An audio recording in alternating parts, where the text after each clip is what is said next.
Good morning, Raptor freaks. Lexios here. Just got to put in that Scottie Barnes Rising Stars muscle into this stream, starting right off. That's right, baby. It's Saturday morning, and we had All-Star Friday night last night. A couple of events. We're going to go over them today. And I see Monique already. I'm going to skip ahead in the comments. Monique says, did anyone try the Pascal McFlurry? I need reviews before I do it. It's right here, Monique. I got one early. I'm going to try it in just a sec. It's actually frozen because I put it in the freezer last night. I ordered it last night since you can't get it in the morning, and I put it in the freezer. So I'm going to try this in about 5 minutes. When it thaws a little bit, I'll give you my own reaction and taste test. I do have to tell you the truth. I bought 2 of them yesterday. I bought a full-size one, and this is a snack size one. So I have tried it already, but I'll act like I haven't tried it before, and I'll talk about rediscovering it all over again. But yeah, you will get my review on the Siakam Swirl McFlurry today, Monique. I have it. I'm wearing my Scottie Barnes jersey because I'm so proud of young Scott Wayne Barnes and how he played in the Rising Stars Challenge last night. You know, his team won, Team Pow, and I feel bad for not believing in them. Of course, ballers, a collection of great ballers is going to beat just a collection of big guys and stuff like that. Because, you know, they handled the Darren Williams team pretty well in the first matchup against them. But there's so much to talk about today. Let me start with y'all's comments. I have a lot to go on about today from last night. Watching the celebrity game and the Rising Stars stuff. So really, really interesting stuff happened last night. And there's a couple different ways to talk about it. First, let's start with Monique's first comment. Good morning, Lex and freaks. We are so proud of you, Scottie, and Team Pow. Played great, Scottie. Pascal takes episode 4, is now out. And happy belated birthday to Rico Hines. Yeah, it was Rico Hines' birthday this week. Everybody's giving him a bunch of wishes, especially Chris Boucher. He put him on blast for it. And you can really tell because of the Hustle Play podcast that Chris Boucher and Rico Hines have a really strong bond. And that's really cool. I think Rico has a strong bond with a lot of people, but he really does have a knack for making people feel special as far as things. But he probably has a strong connection with a ton of people around the NBA, former players and current players. So, yeah, that was really fun to see the love outpouring for Rico Hines on his birthday. He has the same birthday as Michael Jeffrey Jordan, who turned 60 yesterday and was a big part of like talking about everything yesterday. The Michael Jordan Rising Stars Challenge is named after him, and they played on his 60th birthday yesterday. Happy birthday to Michael Jordan, one of the all-time greats, probably the greatest of all time. He's the GOAT in my book. I know LeBron has the scoring title, and he can be the scoring king. But the GOAT, it's a different animal. It's a GOAT. And that means great. And there's greatness in Michael no matter what you look at with him. Yeah, it was really cool. And it's too bad that he wasn't there. But you know what? He has better things to do. In fact, what he's doing is he's giving $10 million straight up to the Make-A-Wish Foundation as one of the largest contributions to them ever. I think it is the largest. And you know what? That's what they say. Giving is giving to yourself, because it's like you're that rich and you could buy anything. Sometimes doing something like that is the greatest gift you can give yourself. So, Michael, I'm so proud of you and happy to see you give $1 million to Make-A-Wish Foundation in honor of your birthday. Really, really great birthday present and a great message to a lot of people out there, you know. So philanthropy really matters, and that is a huge amount of money. There's going to be so many amazing kids that get their wish fulfilled for them. I seen a clip yesterday where Spider-Man came to the hospital with the kid who's dying. He's real young and hung out with him, played cards all day. It meant everything to this child. So Michael Jordan doing this with Make-A-Wish is a huge, huge big deal. All right, let's see what G's saying. It was just a year ago that the New Orleans Pelicans 6-foot point guard was watching Fred VanVleet on TV, praying to one day get a chance to follow in his footsteps. It's this story that resonated. Grand Theft Alvarado. He's the man, and I'm so happy with that MVP selection. You know, if it couldn't have been Scottie, if it was going to be anybody else, I'm glad it was Jose, because honestly, he's the best kind. It's cool that he got it because he can really appreciate it.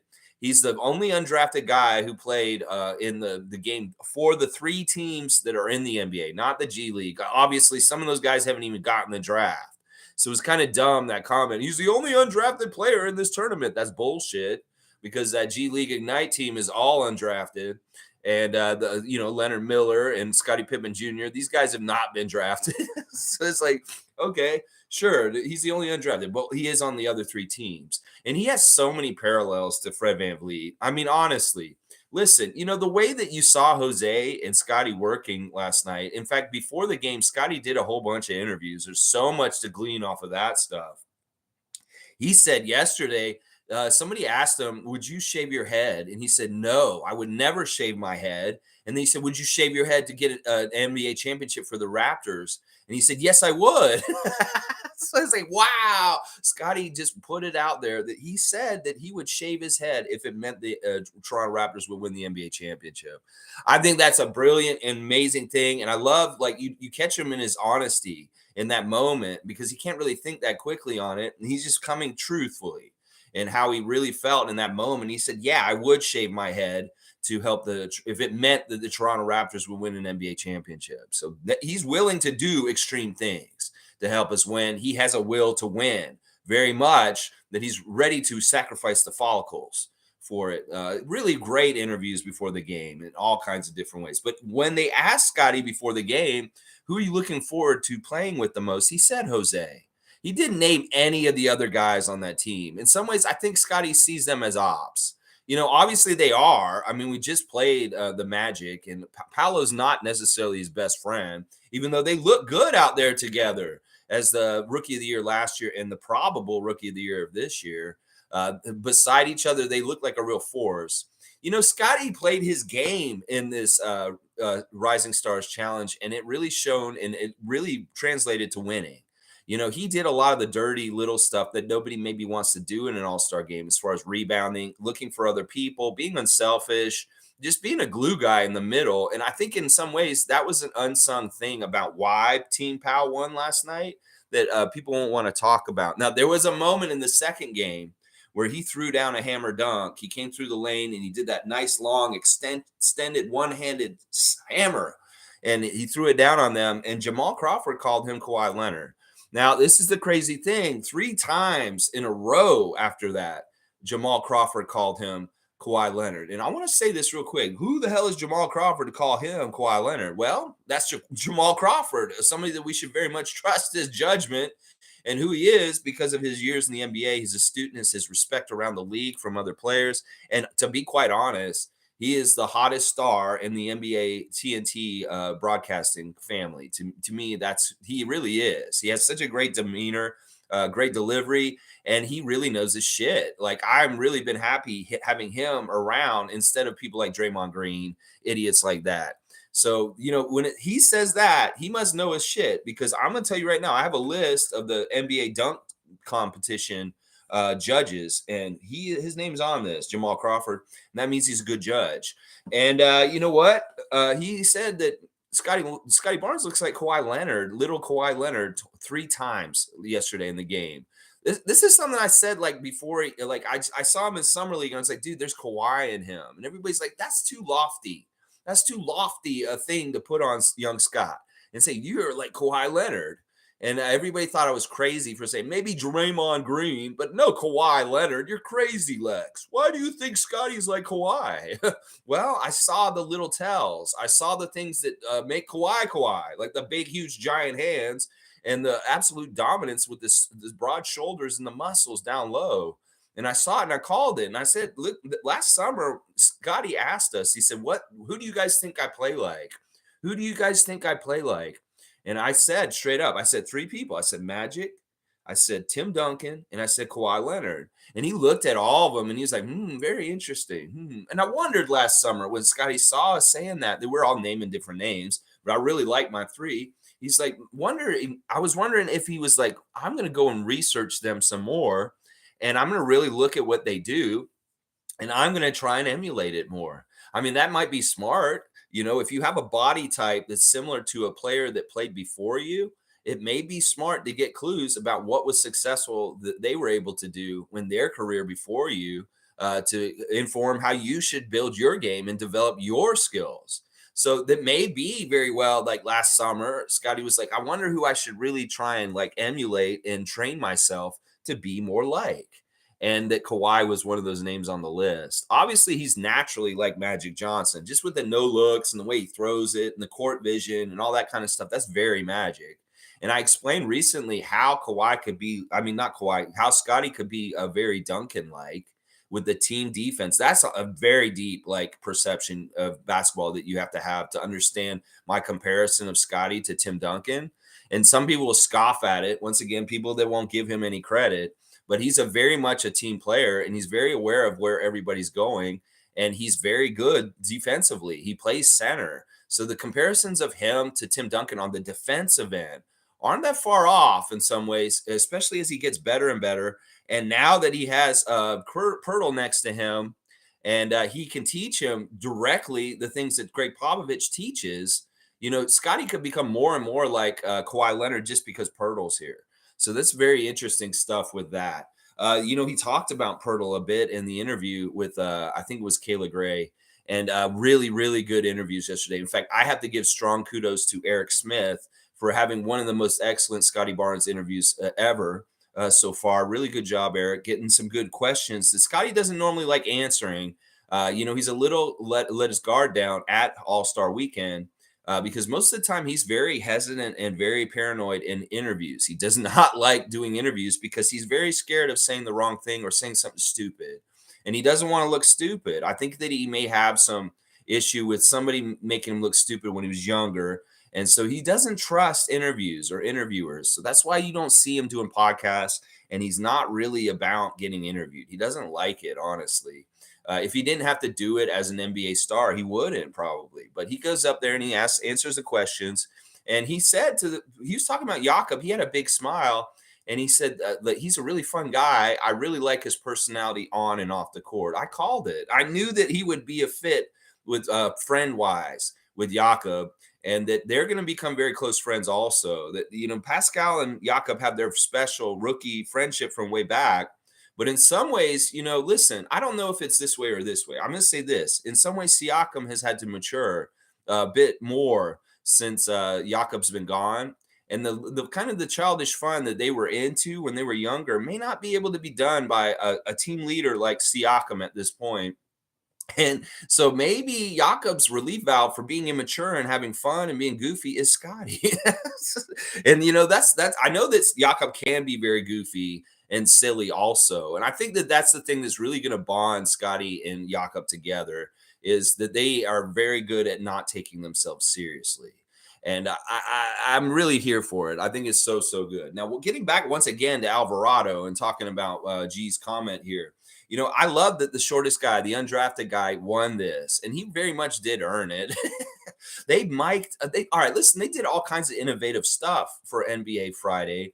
I really like the interesting things they were doing with the celebrity game, but of course they won't translate to the regular game. But having this roller thing that gives them an advantage every quarter was hilarious. There was the second quarter they gave them 6-on-6. And honestly, that game should just be 6-on-6. That's a big court. Those celebrities are smaller people in general. And having 6-on-6 on the court, just like it's the kids in the halftime at the Scotiabank Arena with the little baller games, you might want to consider just doing that for the whole game, for the celebrity game. That maybe 5-on-5. This way you get more of them out there at all times. And you can have dead weight like Guillermo out there, and it doesn't really hurt. He was pretty funny. I mean, I could go through this whole game with all kinds of different crazy stuff that happened in it, because there was a lot. We had Simu Liu didn't really have a good game, but he hit the only ruffle shot, the only 4-point shot, which is a accomplishment in itself. So you go, Simu Liu. But there was a little bit of ugliness during that game that I just discovered this morning when I woke up. Apparently, the Utah Jazz in game ops people are racist. I mean, it's Utah. I shouldn't just understand. And it's the John Huntsman Center. I'm sorry. This is racism all over it. They were really showing a blind spot and tone deafness with a celebrity lookalike cam that they put up. And they just picked random Asian guy from the crowd and said celebrity lookalike for Simu Liu. And, you know, the guy who's posting this here, this guy, Steph No, this is on Twitter. He's saying, having flashbacks of being called Jackie Chan, Jeremy Lin, Yao Ming when I was around this kid's age. I hope the next generation will be better. Stop telling Asian kids that you only see them by the color of their skin. This is a big fail by the Utah Jazz in-game ops or the NBA in-game ops. I don't know whoever's responsible for doing that. They need to be fired, and they need, or either that or they need sensitivity training. Probably just need to be fired. That really shows like the really dumbass, like insensitive kind of like places that we're still at with society. This shit wouldn't have flown in Toronto. That shit would never have flown here. But in Utah, where they have a mostly white population and people there are still able to kind of hang out in their racism without being called on it, well, you see it get put on blast in the celebrity game last night. And the NBA, man, you're going to step in a couple different places this weekend. In fact, we know you're going to step in it just because K.Malone's around.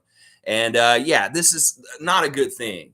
This seriously, this dude needs to be fired. Whoever made the decision in-game ops, if it's the Utah person that works for the Utah Jazz, or it's some special NBA guy who's running it, whoever it is, they need to be fired. I'm sorry. In today's day and age, this is some shit that you could get away with in the 80s because everybody was doing this kind of shit and it wasn't right then either. But we progressed at this point. And the NBA, if you're going to be a woke league and you're going to care about social justice issues, you can't do this. You can't be both ways. Some sort of racist ass motherfucker was running the game last night to do that. Seriously, this is bad and it's wrong. And yeah, I am so appalled by seeing this. I thought that the game went well. But yeah, I can see why Simu Liu had a little bit of like a hanging on him yesterday. He seemed like he was having fun, but at some point he didn't seem like his energy didn't seem like he was very happy. And that may be why, is because of that. There was all kinds of crazy shenanigans. I mean, they put the mics on the players.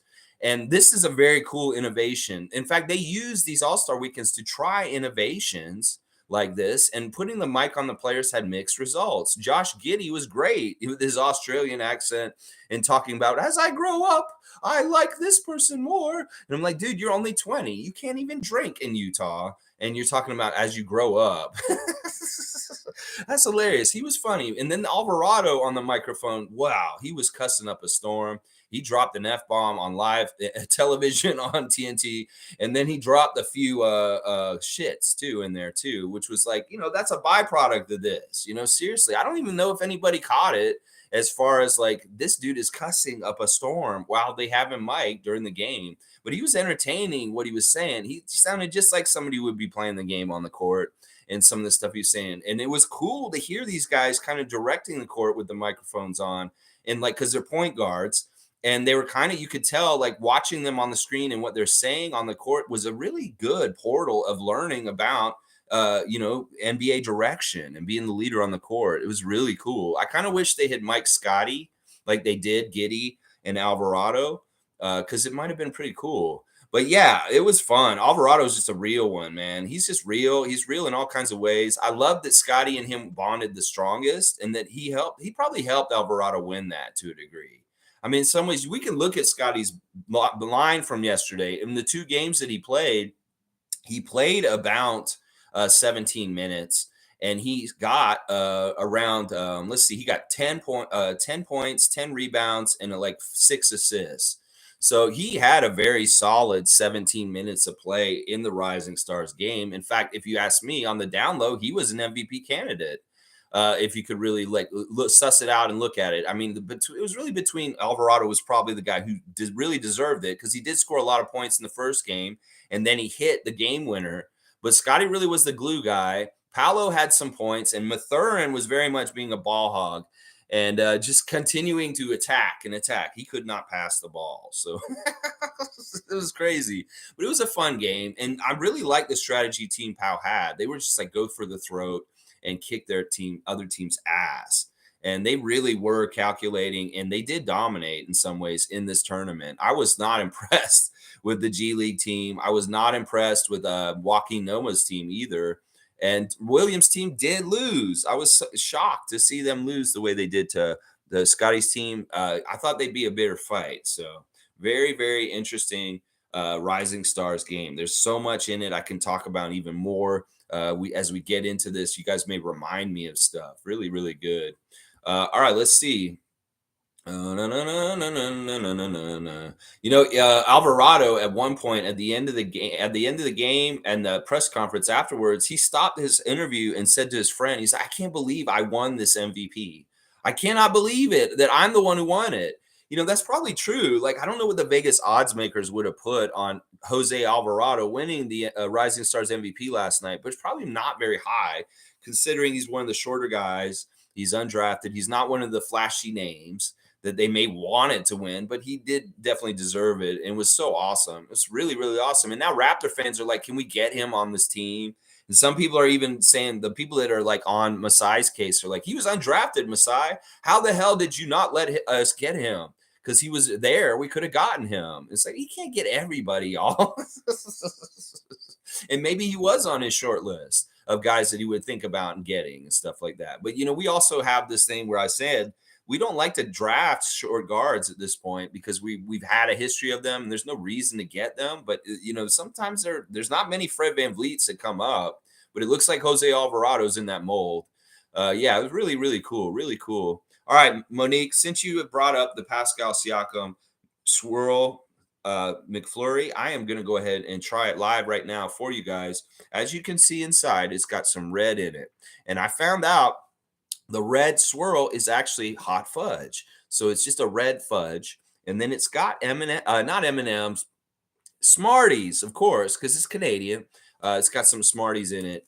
And yeah, I'm gonna do a little taster here. I've had my lactose intolerant thing that I take to be okay. And I'm gonna just describe it. I'll do a real kind of like taster's reaction that would be done on a YouTube channel. Okay, this is very frozen. Let me see if I can get it out. The spoon. These spoons are so weird from McDonald's. They just seem like they're a little extra. Like, all this plastic. Do I really need all this plastic to eat with the spoon? You could give me a Baskin Robbins little pink spoon, maybe. But I guess they have a design or something with the hollow, and I don't totally understand it. All right, so we've got it's soft serve vanilla with the red fudge swirl, and it's actually got chunks of Smarties and Score Bar in it. So there's actually Score Bar in it also. So you do get a bit of that. What's in the middle of the Score Bar? It's like a nougat that's like butterscotchy or something like that. It's like Butterfinger kind of thing. All right, so now I'm going to put it in my mouth and try it. It's all right. First of all, what McDonald's vanilla ice cream tastes like, Monique. It is so good. The soft serve. It is just like it's one of those tastes that harkens you back to your childhood and like maybe being at like a McDonald's for a birthday party or like just at a McDonald's. The back in the day when they had playgrounds and Grimace. Let's see. I'll try and get a part with you see you got the Score Bar and the Smartie on top. Now it is very sweet. I like the chunkiness of the broken up chocolate bars and Smarties. It gives it a good texture. I hit a pocket of fudge in there too. And man, the full taste of it, for some reason to me, tastes like red. It's not just because it has red in it, but I don't know what it is. And I think because they put the Score Bar in there with the Smarties, it gives it a zest that makes it like spicy pea. But in some ways, this McFlurry really does encapsulate Pascal Siakam as a person. And I think it's the perfect flavor and taste to make it. Now, Monique, I would highly recommend this. If you have not tried this, you need to go try it. People need to go try it if they're big time Raptor fans, because you don't want to let it pass you by that you did not try a Siakam swirl while they were still available, because they're only available for a limited time. And you want to make sure you get on that. So Monique, go get one today. Don't mess around. It's good. Trust me. It's very, very good. And I'm going to keep eating it because it's very good. Yeah. This is good. You can't go wrong with this, Monique. Don't worry. This is good stuff. And I just pause and just continue to eat this. A little too sweet. This is breakfast. You're an adult. You make adult decisions. Yeah, that's good. It's good. All right, maybe I should put it down. I'm gonna get a couple more, Blake. Actually, we should see if I can eat this whole entire McFlurry in 5 seconds without getting a brain freeze. I do have emergency water just in case I do get a brain freeze on air while I do it. I'm going to try and eat this whole thing just real fast right now. Okay? It's a challenge, food challenge.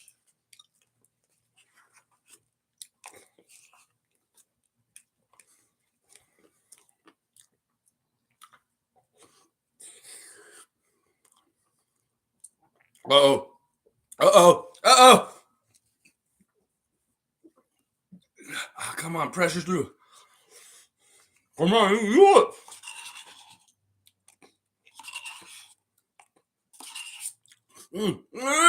I do. Ah! Ah! Oh, my head.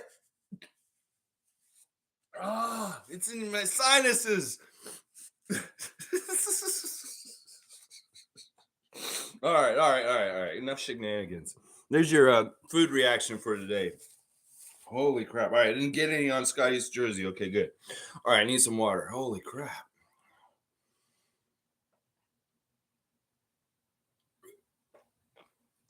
You know, I feel it right here. You know how that is. Woo! All right, this is worth it. Wow, I did it. Yes, success, accomplishment. All right, let's continue to talk more about All-Star Friday. Let's see I'm going to let you guys guide me in the comments here. Mike is here. Good to see Logical Raptors fanatic. Salute the real ones. Project Truth always. Fred VanVleet's story is like a new pathway in the NBA. Undrafted to All-Star. There should be more guys like that making it. Seeing Fred do it gives them the confidence, in my opinion. Yeah. I mean, they're birds of a feather. We already know Fred has talked about Jose and said, this is my dude. I really love this guy. I'm sure he was very much smiling watching the challenge last night, if he did, seeing the little guy get the MVP, and then also seeing him get the chemistry going with his buddy, Scottie Barnes. That is very, listen, the chemistry between Jose and Scottie is very reminiscent of the chemistry between Fred and Scottie. That these guys do fit really well together. You get different looks at different kinds of point guards. And because Scottie's really good at finding people, well, there's Fred. Fred can do that just like Jose. So there's a lot of parallels between that chemistry between Jose and Scottie yesterday and the real strong chemistry that he has with Fred on the Raptors. It's not a versus thing, people that are negative. These guys love playing with each other. And Scottie's so smart. He understands Fred helps him. He really, really does. Even though other people think he doesn't, they're idiots. All right, let's keep going. Tom Duke is here. Good morning to Tom Duke, West Coast Raptor freak, holding it down, Tom Duke. And Tom Duke is coming to Toronto. Wow, it's going to be fun. Near the end of March, Tom is planning his trip to come here to see the Raptors and the 905 and hang out with the Raptor freak here. Tom, I can't wait for you to come here. Let's see. People are conjuring up confirmations made by Fred signing officially with Klutch. Shaking my head. Well, they just see something like that. It's official, yes, that yesterday was announced. Fred has signed with Klutch. And, that we knew this was going to happen. None of this has taken us by surprise. And I think it's a good thing. A lot of people are making like memes and saying that Masai's tired and scared now that Fred's with Klutch. But I think that y'all are misreading this. I really, really do. I think that Fred, you may be shocked that the reasons why he switched to Klutch, that it's actually a good thing because Klutch has a really good track record of working with the Raptors on contracts. And this does not scare me and faze me. In fact, this makes me have more confidence that things will get worked out this summer in a very fair, good way for all parties involved. That the Raptors, that Fred will all get what they want, partly because Klutch is very good at this. And, I'm not a hater of Klutch anymore. I've realized who they are and what they're doing, and I think they're a very good representation group. The fact that our coach and 4 of our players are represented by them is a big deal. And, that says a lot that they do a good job. Now, I'm pretty sure that Bobby and Masai have a pretty special relationship with Rich Paul and Klutch, and that they probably work really well together. In some ways, greatness knows greatness. And Masai's great, And Rich Paul is great, obviously, at what they do. And you know what? There's a respect, and maybe there's also a no bullshit kind of like level that they can operate on. That maybe you just like don't come in here and lowball me. Come here and be honest. Let's just talk about this, get this done, and get this done the right way. And I think that's that way. Now, once again, we don't know if Fred's even going to opt out. I know that people are saying, of course he's going to opt out. He wants more money. But you know what? They may talk and say, like, look, this may really help. And if you take the last year, your contract at $22 million, you know, we can help you next summer, maybe in bigger ways when it is known more about the TV contract for the NBA and how the salary cap's going to go up.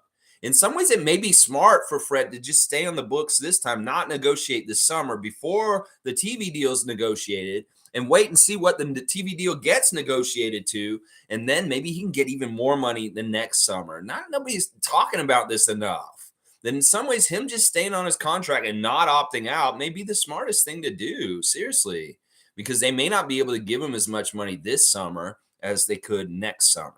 So I'm not afraid of Klutch. Klutch is a good thing, trust me.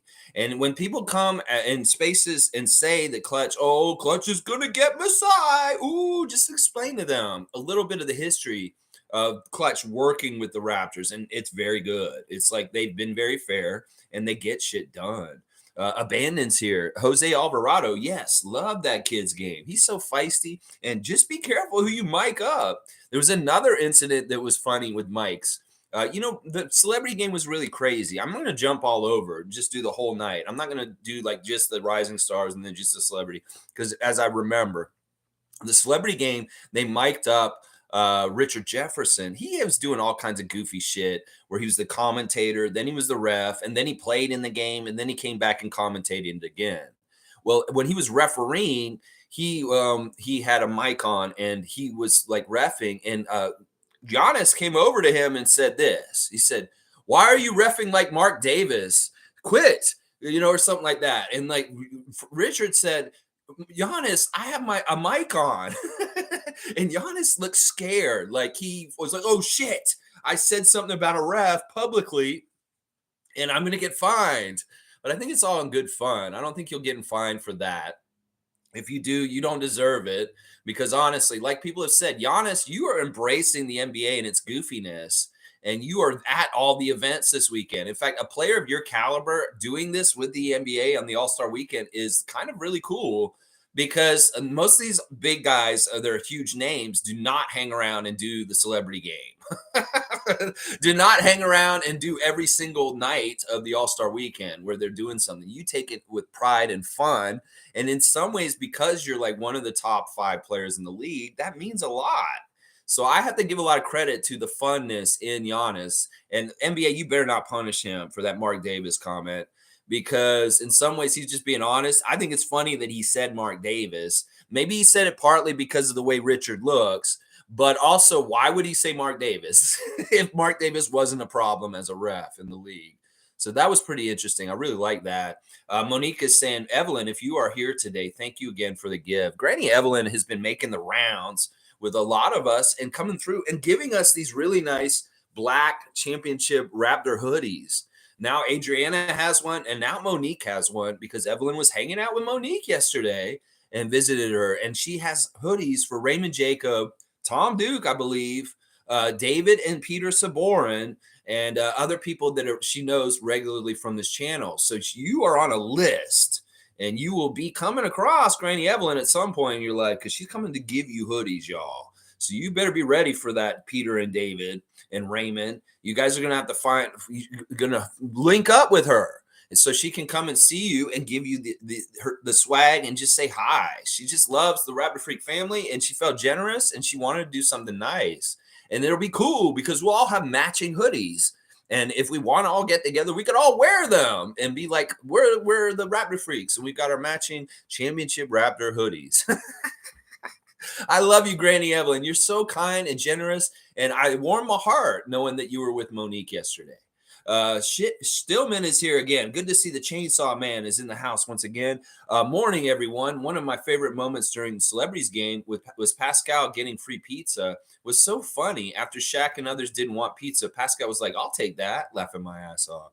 Well, SHAQ probably has to worry about a diet a little bit more than Pascal. In some ways, Pascal is the opposite of the diet. They very much feed him like crazy at the OVO Center regularly. He gets weighed every morning. We learned this from one of the open gyms this season, that he gets weighed every morning. And if he's underweight, he has to go and eat a lot. So him eating more pizza is probably just part of this because he burns so many calories with how much he plays and just at the level he plays. So yeah, he can eat that pizza, but SHAQ, that pizza will hang around for maybe a couple months afterwards. That pizza's gone by the afternoon on Siakam's body. Now, I love seeing that Siakam was in the front row at the celebrity game, sitting not far from SHAQ, and he looked like he was having a good time. He was smiling and stuff. But one thing I did notice is they barely showed him on that game, I think, or maybe I just didn't see him that much. Once again, I feel like they don't put him on blast very much in different ways in the NBA. There's been a couple of like different little graphics I see on Twitter where they list all the All-Stars and they have the replacements other than Siakam, but they don't put him involved in it. I called them out for that. So listen, I know Siakam's not the most attractive star to market in the U.S. in different ways, but in some ways he very much is our Canadian guy, as is evidenced by this finished up McFlurry that I'm eating here. But listen, treat him with respect and things for his stats. You guys wouldn't put him in the All-Star game if it wasn't for his stats. You would have forgotten him and buried him away because he, like I said, he's not very much like a huge marketable star in some ways in some people's eyes. So, I love him getting put on blast this weekend. I want to see more Siakam this weekend. I didn't feel like I saw him on camera enough last night. Is what I'll put out there. Yeah. Yeah, good stuff, though. Yeah, Siakam's going to take the pizza. SHAQ's hilarious. SHAQ's under fire right now for being an idiot. He called Rudy Hachimura, and everybody's kind of coming to the defense of Hachimura, including Kevin Durant, calling SHAQ an idiot. And it's true. Dude, you have a very high-paying job. You probably make like 7 figures covering the NBA, and you don't do the research. We know you don't watch any games. We know that you don't know who the players are. And why are you fucking doing that job? It's just because you're a clown? It's really what you are at this point. You're not an analyst. You're not an expert. You're not a commentator, SHAQ. You are a clown. And until you get knowledgeable in your job, this is the crazy thing. You have a job that you should be good at. And if you're the competitive spirit that you were in the NBA, you would be so fucking good at it. But you don't care. And it's obvious. And in some ways, it informs me of who you are as far as a professional. So, SHAQ, go ahead and continue to be an idiot. Charles, in some ways, comes by it honestly, just because, he, in some ways, yeah, he's lazy. But you should not be like this. You're a very prepared professional person, and you're not anymore. We don't trust you with things. And once again, this Hachimura thing can be lumped in with the Simu Liu thing. It's like there is still a little bit of racism in this league when it comes to, Asians and stuff. And I don't like that. That's no good. That's no good. You better get that shit right, SHAQ, and put some respect on their names. Tristan Phipps is here giving the 2 thumbs up. That's Roger Ebert and Gene Siskel. That's right. Jimmy Pope is here. I was about to say that's big respect from Jamal Crawford. That is. He does not say shit like that lightly. He really, really doesn't. And, he may be getting it from certain people. It's like, how do you say that man is like Kawhi Leonard? He's a bum. That's Scottie Barnes for Toronto. We hate him. All the other fan nations that hate Scottie and will say things that are mid, their heads were blowing up when Jamal Crawford compared him to Kawhi Leonard 3 times in the game last night. It wasn't just once. He's like, yeah, that's baby Kawhi. That's baby Kawhi. I'm saying, listen, I've been saying this for over a year, and everybody thought I was crazy to overstate the possible greatness of Scottie Barnes, and saying he's very Kawhi-like. Well, Jamal Crawford just said it last night on national television, and he's very respected in what he's saying. It is a big deal. G saying fans from other fan bases are saying Scottie will be the face of the NBA one day. I did hear a little bit of grumblings about that yesterday. And there's a little bit of showing that in things. He's just so personable. He's so cheery and fun. He's just got such a great attitude. And, it's really cool seeing him as a rep for our team there because he is really honoring us and also like staying strong with our nation and talking us up. Like they asked him questions about the struggles of the Raptors. They asked him about getting Jakob. They asked him about what his outlook is with this team. And all of it's very positive. It's like in some ways you wouldn't even know that we've had some problems on this team. I mean, obviously we have, but he's saying we've all stuck together. That's been the most important thing. We've gotten through this, and we really do feel like things are going to start getting better right now after this All-Star break with the arrival of a center, and that he makes everybody's lives easier. And, Scott, you're just a great rep for our franchise, and you're knocking it out of the park while you're in Salt Lake City right now. We really appreciate you. And you had such a good showing last night. None of this bullshit from last year with that Tyrese Maxey stupid skills challenge thing that happened very much made us look good. And that dunk was nasty. And then the passes, you had some really, really good passes. And the fact that you were so unselfish in a game that is inherently selfish, and that all these other guys really, really want to get their shine somehow, some way, that you carved out what you did was really good. Because, like, honestly, you were probably like the second or third best player on the winning team from last night. And that's no slouch at all, especially in a low scoring format where you don't get to score a lot of points. Well, you can look good by getting other stats like assists and rebounds. And him having a triple double close kind of like stat line compared to most of the other guys that played in the Rising Stars Challenge is very impressive and good. Yeah, I don't mind this. And the NBA's smart. They will make him more of the face, even though he may be a Toronto Raptor for most of his career. And I hope he is for his whole career. Seriously. John Stockton, Larry Bird, Reggie Miller, be like them, Scottie.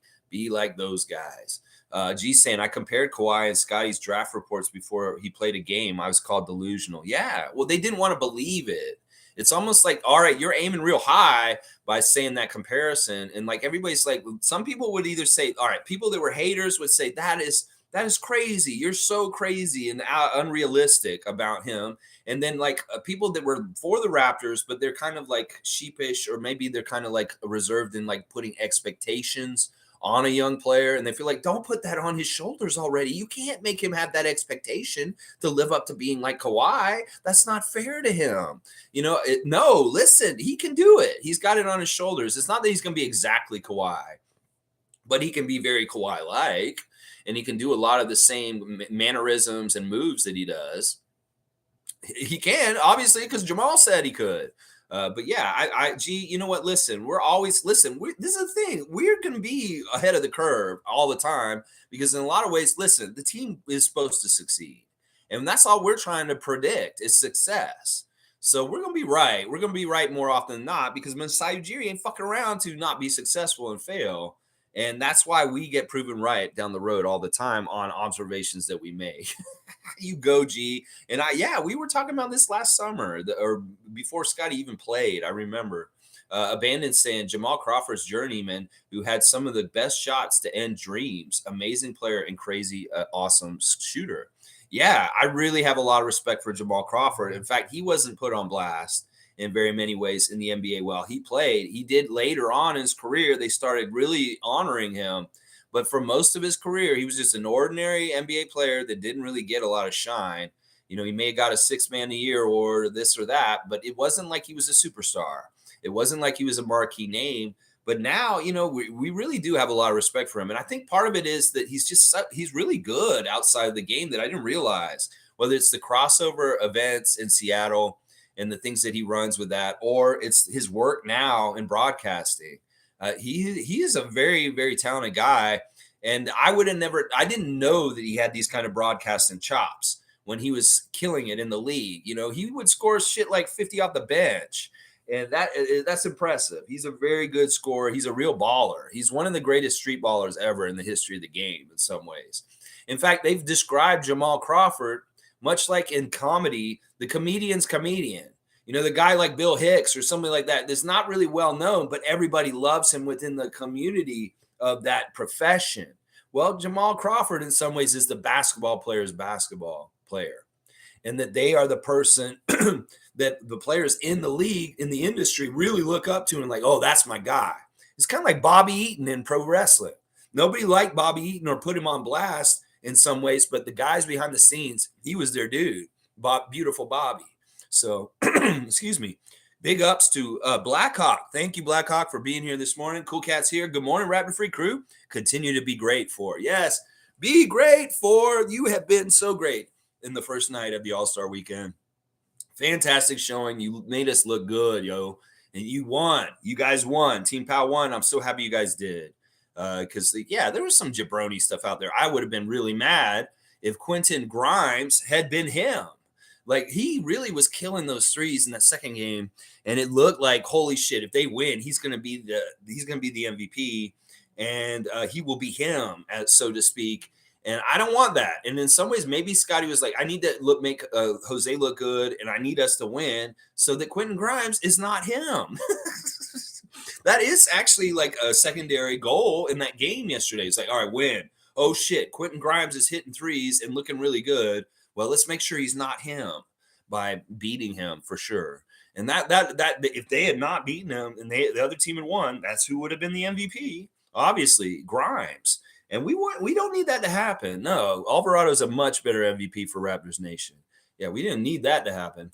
Logical saying Jamal Crawford is Seattle basketball and has that summer pro-am league there. The crossover Malachi played there this summer. Yeah, I mentioned that just a second ago. Yeah, he's giving back. He's very much involved in helping the sport of basketball continue to grow and progress by having that event. And then boom, he's educating people on the broadcast too. So very good. Top of Top saying, love the new rookie game tournament style. Alvarado is great. Scottie is going to have to recruit young stars. He seems to be very cool with many of them, more than our all-star. Yeah, I can get behind most of what you're saying there. Yeah, I like the NBA tries new stuff in these kind of games, and yeah, the Elam ending or like the point total ending is really good. Because there's no time clock and they play a different kind of style. In that celebrity game, they can do all kinds of crazy innovations, like the 4-point line. They were doing other things like they had the unlock a legend. And that's when Carlos Boozer and Richard Jefferson took off the referee uniform and started playing in the game. Jefferson threw down a couple dunks, and then he almost fell over from exhaustion. And that was pretty hilarious, too. I don't like Richard Jefferson. I still don't, but he is mildly entertaining and funny. But, yeah, that was really kind of goofy what he was doing in that game last night. Really goofy. Scottie, I don't know about him recruiting. Like, it's good for him to have good faith and good friendships around the league, and maybe it will bring somebody to our team at some point. But honestly, we really are this team where we kind of like say this is our guy. We anoint these guys our guys, and they come in and we keep them. We talked about this a lot recently with spots on the team, but it doesn't hurt to have an ambassador or somebody who can talk to people around the league and say, yeah, it's fun up here. Come play with me. And then want to play with him. And that's attractive to bring good young players in free agency, maybe? Yeah, I could see that. That could be very true for sure. Tristan's going to say, laugh out loud. Commentators saying Scottie's like Kawhi, and now Scottie's saying Jakob is a fun guy. Yeah, no, there was some fun stuff. I mean, Jakob is a fun guy. He is very goofy. I'm going to tell you that right now. He's a very goofy guy. And that's part of the reason why he's so endearing. But not only that, it's just how much he's helping them. Scott's job got so much easier. He doesn't have to beat everybody up down low. He has somebody who will beat people up for him. All right, Tom Duke's bringing up the MVP from the celebrity game, who was absolutely impressive. And I really do have to do the SHAQ today to say, I'm sorry, DK Metcalf. I wasn't familiar with your game. And I really should have, known that obviously a guy who's a wide receiver in the NBA currently over a wide receiver who's retired like Megatron would be amazing in this game, and very much was like, in some ways, he was better than Terrell Owens at the time when he played. Terrell was throwing it down and doing all kinds of crazy stuff back when he played in celebrity basketball games. But in some ways, Metcalf was very graceful and like almost like he could have been in the dunk contest today, and he'd actually do pretty good. It was amazing. Tom Duke saying Metcalf is a crazy athlete. Did you see the finish to that game? Almost a 4-pointer to win it. Yeah, I think they were too far behind. I think it would have tied actually, and that was the Miz from wrestling throwing a half-court shot, and it hit. But he shot it after the buzzer, way after the buzzer. But they all jumped up, went crazy, and all this stuff. And the wrestling is reporting on that today. I get my wrestling news, and I see there's NBA news on wrestling today because the Miz hit a half-court shot. in the celebrity game at the last second. Well, he was not at the last second. He was after the game, so it didn't count. But yeah, that was pretty fun. That game was fun. Metcalf was really, really good. In fact, Giannis's team had a couple of studs on there that were really good athletically. They were absolutely carrying them. And Metcalf, seriously, that dude could be an NBA player the way he was out there and the way he was getting up there and throwing it down. He had that really cool block near the end of the game, too. And then, yeah, some of the dunks were just nasty. That dude was kind of not playing at a level that was fair for the other people on the court. You had Guillermo out there, for Pete's sake, and he had a wedgie. Guillermo hits the wedgie, and that's like him scoring. He's like, yay! And everybody's like, yep, this is Guillermo. This is Guillermo. And then Pujols, oh my gosh, man, that man looked big. Like, I'm like, dude, I know you're retired. You're not playing no more, but man, that guy was very wide. And it was almost like, that's Albert Pujols. I was like, that's Albert Pujols out there running around up and down the court. I was like, yeah, that is Albert Pujols. Very weird. But the celebrity game was fun overall. Lots of goofiness. Janelle Monáe with the glasses and like her wearing Jordan's 23 on his birthday was a really big deal to her. I thought that was pretty cute. And then she said they were coming after her, so they had to come get her. And the halftime stuff in the middle was really weird, with Hassan Minaj like going into their like locker room and like Lisa Leslie's yelling at him, and they're like, it really, really crazy, silly shit with that game. And then of course they do this 3-point shootout in between the third quarter and the fourth quarter between the owner, cool guy, the cool owner. He reminded me of that dumb dog on The Simpsons, that cool dog with the glasses and that Bart watches on TV. He seemed like the human version of that guy. And like he was shooting out against Dwayne Wade. And like, once again, man, bro, you're not a celebrity anywhere other than Utah. You can be a celebrity there as being the owner, and I understand you're doing this for a very good cause. Everything you're doing and stuff, but bro, you shouldn't put yourself right in the middle of it all. In some ways, you very much are showing that you want to be a celebrity yourself or build your name as a young owner of the Jazz. And I just disagree with all that. You're not somebody we care about. We don't give a shit who you are, bro. And coming out there and winning a 3-point shootout with Dwayne Wade by 11-10, it kind of like seems like that's set up, first of all. Like, Wade actually looked like he was throwing the game, to tell you the truth. He very much looked like he threw that he was not making shots on purpose in the middle of that 3-point shootout. But yeah, I just don't like it. It just seems like this was very egotistical and just kind of having you involved in such a central way like this. It just didn't make sense to me. Sure, okay, maybe you're young or whatever. You're trying to be hip. But a lot of it was just like ego shit, honestly, to me. And yeah, now you get to say you beat Dwayne Wade, a Hall of Famer, in a 3-point shootout at an All-Star contest. Yeah, that's kind of fucked up in some ways. And if I was Wade, I'd be embarrassed.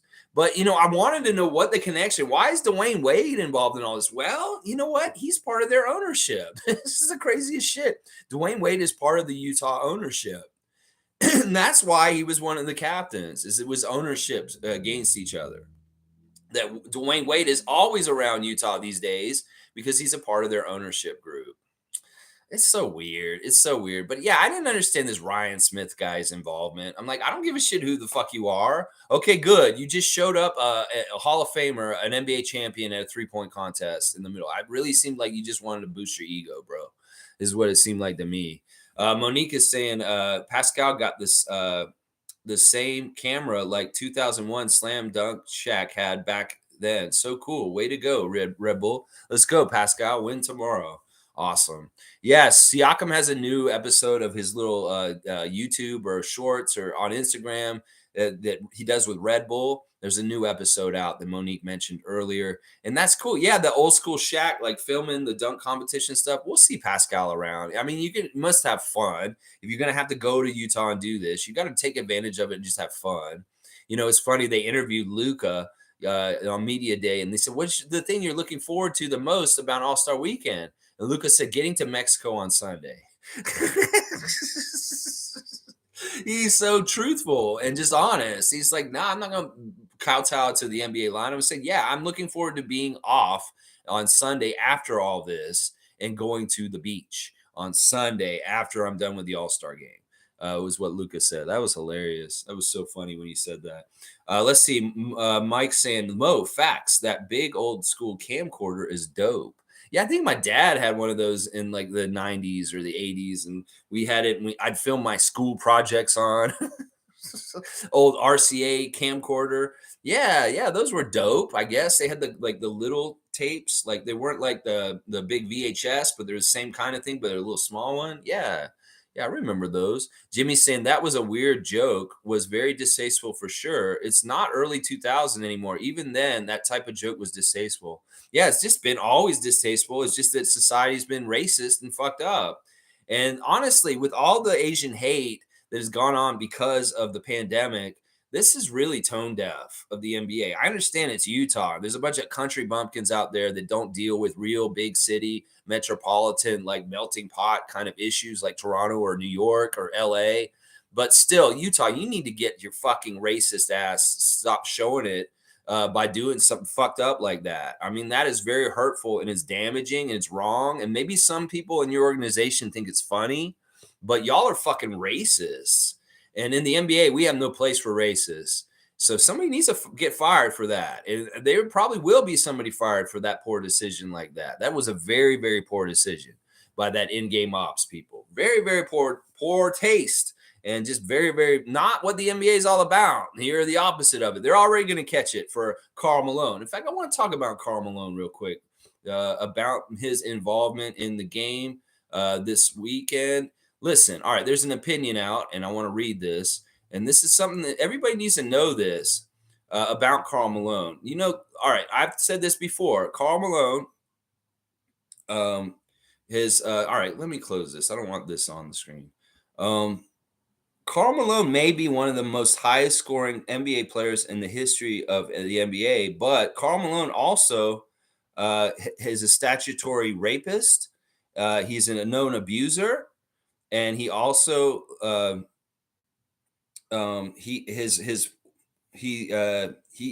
had a lot of issues with fathering a child with someone who was 13 years old. Let's just put it that way. That his oldest child, Cheryl Ford, who played in the WNBA, I don't know if she still plays, but he didn't acknowledge her for the longest time. Like he was not a part of raising her up or anything. He basically had sex with this 13-year-old girl, got her pregnant, and left her alone forever. And he wouldn't even say that she was his daughter until, a DNA check proved it. And then he had to come forward and say, yeah, she is my daughter. And then he tried to celebrate her as a WNBA champion and being so great with the Detroit SHAQ, which was ridiculous because he was never there for her. Yeah, there's going to be some issues with this weekend. Not to mention that I'm looking at the article I'm talking about with K.Malone and his issues with having sex with a 13-year-old and getting her pregnant. Then there's the whole John Stockton thing. He's an idiot too. Both of their legends are kind of dumb. Like John Stockton was anti lockdown and vaccine, and very much encouraging people to just not follow procedure to try and help with the pandemic. And he was very much putting out a bunch of conspiracy theories also about the pandemic at that time too. So both of the huge historic stars of the Utah Jazz are both problematic people for different reasons. Now, Stockton is not as bad, but Malone's is really, really bad. Really, really bad. And this is the other thing about K.Malone that people don't realize. He's an asshole. Like if you talk to him in person, he is very much a jerk. And he really doesn't have a sensitivity to other people. He's very much wrapped up in his own ego. So it's going to be weird. In fact, let me do this real quick. Here's a preview for the dunk contest today. We have dunk judges. And I want to go over the dunk judges because K.Malone is one of them. And he's an idiot. Of course, they're going to involve him somehow, some way. But they should lessen it as much as they can. Because honestly, he is a black eye. And he isn't somebody who should be fully celebrated. He will be to a degree this weekend, which is kind of fucked up. But maybe you guys don't ever do it again. If you guys have another All-Star weekend, maybe he's not around anymore, or you guys just don't put him on blast because honestly, he's not a hero. He may have all the stats and he may have been a good basketball player, but he's a horrible human being. And he's not somebody that we need to put on out and celebrate. Are we celebrating Alvin Robertson just because he got quadruple double? No.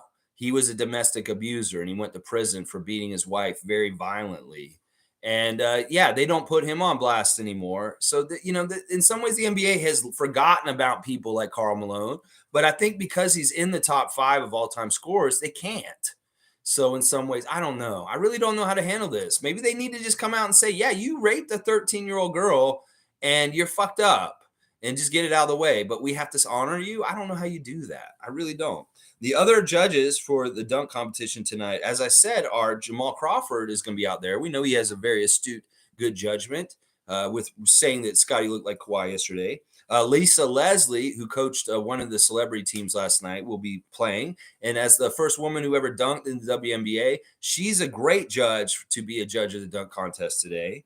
Harold Miner is going to be showing up for the dunk contest tonight. Baby Jordan.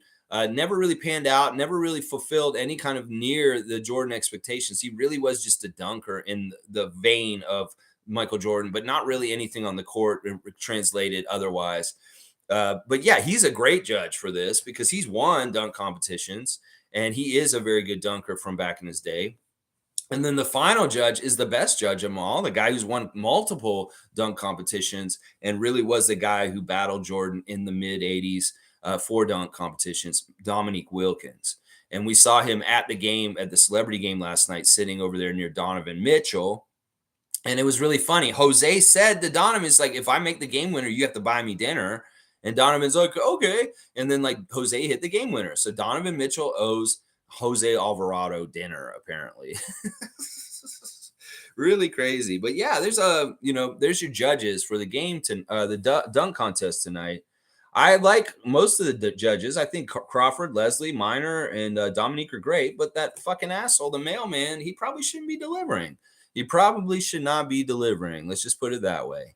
I don't, every time you put him on camera, that's all anybody's going to think, NBA, that this dude raped a 13-year-old girl. I mean, when I say rape, they're going to say, well, that was consensual. It's never consensual with a 13-year-old girl. She cannot make that choice. And especially with a man who's in his 20s, who's in college, that's fucked up. It's all messed up in all kinds of ways. So yeah, let me see. All right, I gotta get to all the comments. I love seeing all the names this morning. Fiercey's here. Fiercey Salsera. Good morning, fam. Really enjoyed watching Scottie play yesterday. It was fun. He was mic'd up at 1:30, but I missed it as it was on the NBA app. Yeah, they had something in the middle of the day. They had the practice for them to get ready. And he was mic'd at that point. And Monique watched it. So she heard all the stuff he was saying. I think she said it was very funny. He was being very witty. There were pictures of him getting coached by Raptor legend Popeye Jones earlier in the day. I was like, I saw a picture of Team Pal all together and they were listening to a coach, but he had his back to the picture. And I was like, I think I know who that is because I could tell from the ears, the way they were sticking out. I said, that's Popeye Jones that was talking to them.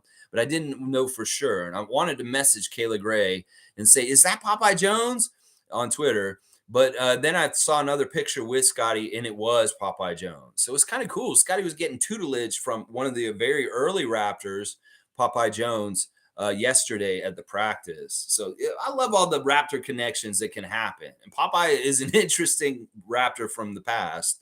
And it's cool because he has been in coaching for a while. And the fact that he was involved in Team Pal last night is another really fun connection.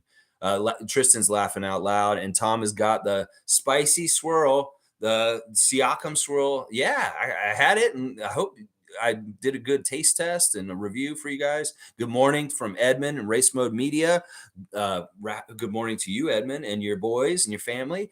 Cool Cat saying, I love the Siakam swirl. I bought one again last night to watch the game. I plan to get one every night for the All-Star weekend. You go, Cool Cat. That's right. Get them while they last. Get that limited time only Siakam swirl at McDonald's, the McFlurry. That is such a big deal. I mean, seriously, I don't remember any Raptor being collaborative with McDonald's like this. Like, did Vince do this shit? I don't even remember Vince having any McDonald's shit going on. He might have, and I just forgot, but I don't remember it. I don't ever remember McDonald's being collaborative with the Raptors like this. And it's a big deal to me, seriously. And Siakam, seriously, this is a huge deal. That's a big bag. I'm sure they paid you a lot of money to be involved in this. And I hope that because Raptor fans are such diehard fans like us, they'll do stuff like what Cool Cat says she's going to do this weekend and get the hell out, like buy so many of these Siakam swirls in this limited time while they can. And they'll show the boost and power of a Raptor and their popularity and the sales. And they'll be like, wow, Siakam swirl did so good considering the area that we put it out and how long that made a lot of money. And maybe they get more involved with our guys in those kind of ways. I don't know. More money from my Raptors and bags from advertisements are always good to me. It could be that Scottie gets something on the McDonald's menu down the road too. So we'll have to see. Line Hunter saying everyone on Twitter is freaking out because Fred Klutch signed with Klutch. Like we knew this a month ago. I know. This is one of the perks of being a regular on the Raptor Freak channel is we get it all down the pipeline way ahead of time. And we're kind of usually a week or two ahead. And well, you want to know what we're a week or two ahead on right now? We're about to win a lot when the All-Star weekend is over. And we have Jakob here on our team now. So Raptor fans, strap in and get ready to win a lot. And I'm predicting that and saying that right now, just like we knew that Fred was going to be signing with Klutch yesterday. We knew that already. He went and talked to OG. He said, OG, you really like Klutch? I said, yeah, they've been pretty good since I switched from Octagon to Klutch. It's been pretty good for me so far. Oh, really? Gary, how do you like Klutch? They're pretty good. I've enjoyed them. They've been with me pretty much the whole time. Okay, I like hearing that. Okay. Dr. Nurse, how do you feel about Klutch representing you as the coach of the Toronto Raptors? Oh, they're very fair. I got to tell you, Fred, you couldn't probably find a worse representative group in the NBA. Oh, okay, coach. I really do listen to you and your advice because you are very smart. And all right, well, I think I should join Klutch. And like I said earlier this year, it doesn't necessarily mean a bad thing for negotiating or him staying on the team. It's just everybody inferring and thinking the worst, chicken littling a little bit about the decision to go with Klutch. It really is that he didn't want to be with Parlay anymore. I think it might be, like I said, I had the phone. I'll do the reenactment again. Here we go. This is Fred on the phone with Parlay, his old management company. And I'm doing a retread. This is a rerun of something I did already a couple weeks ago. Hey, yeah, Parlay. Yeah, Fred. Listen, I want to stay in Toronto. I have my kids in Toronto. They're Canadian and we're in school. I don't really want to go anywhere else. I told y'all I want to be a Raptor for life. I said that at the beginning of the year. You heard me, right? I meant that. I don't care. You guys are making it harder for negotiating with Masai and Bobby. I don't care about testing the rest of them. We can look and see what the offers are, but I really am serious. I want to stay in Toronto. I like what we're building here. I really like Scottie. I think that we're going to be very good soon, and I don't think I need to leave now. Because if I leave, I'm going to go somewhere else, and the situation may not be as good for winning and what I want to do. And winning is what is important to me and my family. I want to win, and my family's number one, and I want to win. And listen, if this is a difference between $2 million, $3 million for me to stay in Toronto or go somewhere else, you guys do not go after Bobby and Masai. You pissed them off the last time you talked to them because you're not listening to them and what they can do realistically. So I'm firing y'all. I can't be with y'all anymore. I'm going with Klutch because they actually work really well with Bobby and Masai and listen to them. And you guys did not listen. So I'm sorry. I can't deal with y'all anymore. Sorry. Bye. Why couldn't it be like that? Seriously, y'all want to espouse and Windhurst off of him joining Klutch and be like, oh, this is why he's joining Klutch because he's a money-hungry grubber and he just wants to get as much money as possible? No, not necessarily.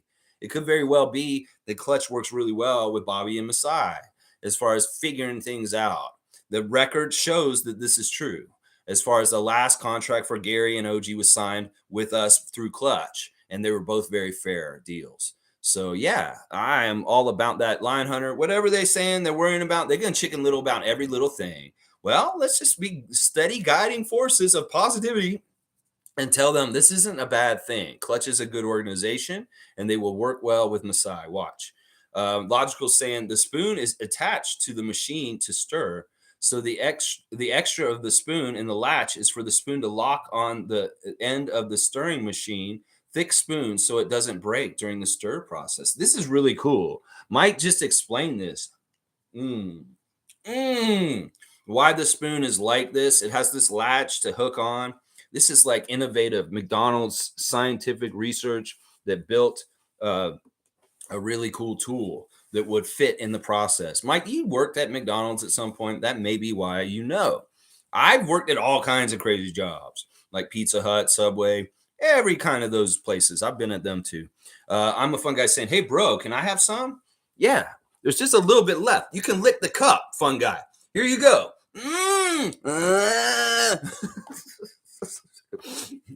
Top of Top saying Mathurin could have alley-ooped to Scottie on the break, but hogged. Yep. And they even called it. You heard the announcer saying, ooh, this could be a really good opportunity here, but he didn't allow it to happen. He was selfish. Yeah, we saw that. And they were disappointed. You could tell. They were very disappointed, Candace and Jamal and whatever the name, Jabroni, that was with them.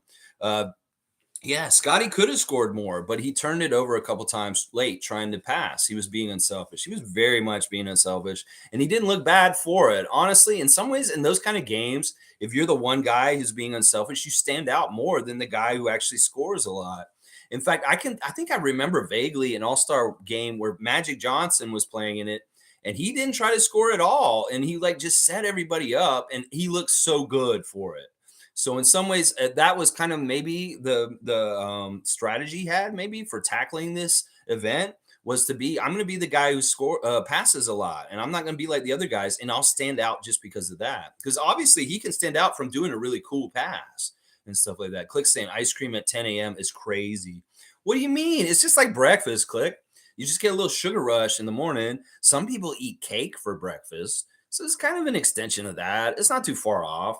Hey, I'm 47. I make my own decisions.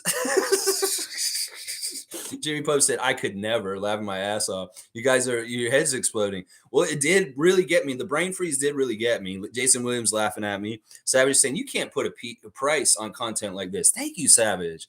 I know, listen, honestly, that's a huge compliment coming from you because I know you're all over the place and on content all over the place. And, seeing me eat a Siakam Swirl McFlurry very quickly and get a brain freeze.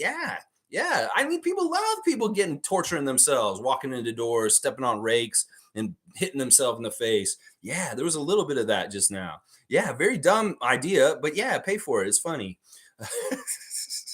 I really do appreciate that, Savage. Fiercely saying Pelicans will never let go of Alvarado. He demonstrated last year he was definitely an asset, very energetic and hyped when he plays. Yeah, he may be their Fred VanVleet.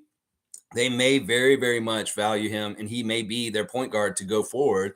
And then, like in 5 or 6 years, their fan base can turn on him and say he's selfish and that he shoots too much and that he is not a good point guard and say all this out-of-pocket shit about him, even though they love him right now. Yeah, I could see that path for him, a little bit similar to Fred VanVleet. It's going to be fun. We play them first after the All-Star break. In some ways, I was thinking about that. It's like, damn, Alvarado and Scottie are getting along so good. Well, they're going to be the first team to come to Toronto after the break is the Pelicans. And that'll be fun. Trey Murphy III playing that game also. Of course, we know Zion's hurt at this point. So the Pelicans are a little bit different right now than when we saw them earlier this season. They blew us out with Zion Williams just going crazy, throwing down dunks and doing crazy shit. Well, we need to get back against the Pelicans because they beat us once already this season. We got to beat them in Toronto next Thursday. So, yeah, I'm all about that. Yeah, they'll never let Alvarado go. That's a good player. And it's so weird they call him Grand Theft. Grand Theft Alvarado. Yeah, it's a funny nickname. G saying, I did not expect when I woke up this morning we would be watching your brain freeze. Yeah, we always have weird stuff. I mean, there was that one time I ate that onion. Remember that? That was really weird. When I bit into the onion and I was like chewing on an onion on the show once. Yeah, I will do weird shit like that. Like, I don't do requests in that way. Like, you guys can't just tell me to do something really crazy that will hurt me. But I do the requests for the songs and the impressions. But maybe I will do a request for a weird thing like eat a McFlurry in 5 seconds and get a brain freeze or try and eat a raw onion on the show. I don't know. I guess I will do that shit. It's really weird. Top saying, so Fred, OG, and Gary are all Klutch clients. Seems like we're going to be overpaying for mediocrity or be a very bad team next year. Klutch clients get that bag. Listen, these guys have negotiated with us with Klutch, as I said just now. and that they have been very fair. The deal we got OG on right now and the deal that we got Gary on right now, I would say are very fair deals, and they were both negotiated through Klutch. So it's not like they have a track record of raking us over the coals and absolutely hitting us for the bags. No. In fact, in some ways, this is the thing that people don't realize about representation. Representation does not necessarily mean go get as much money as possible. Representation means representing your client.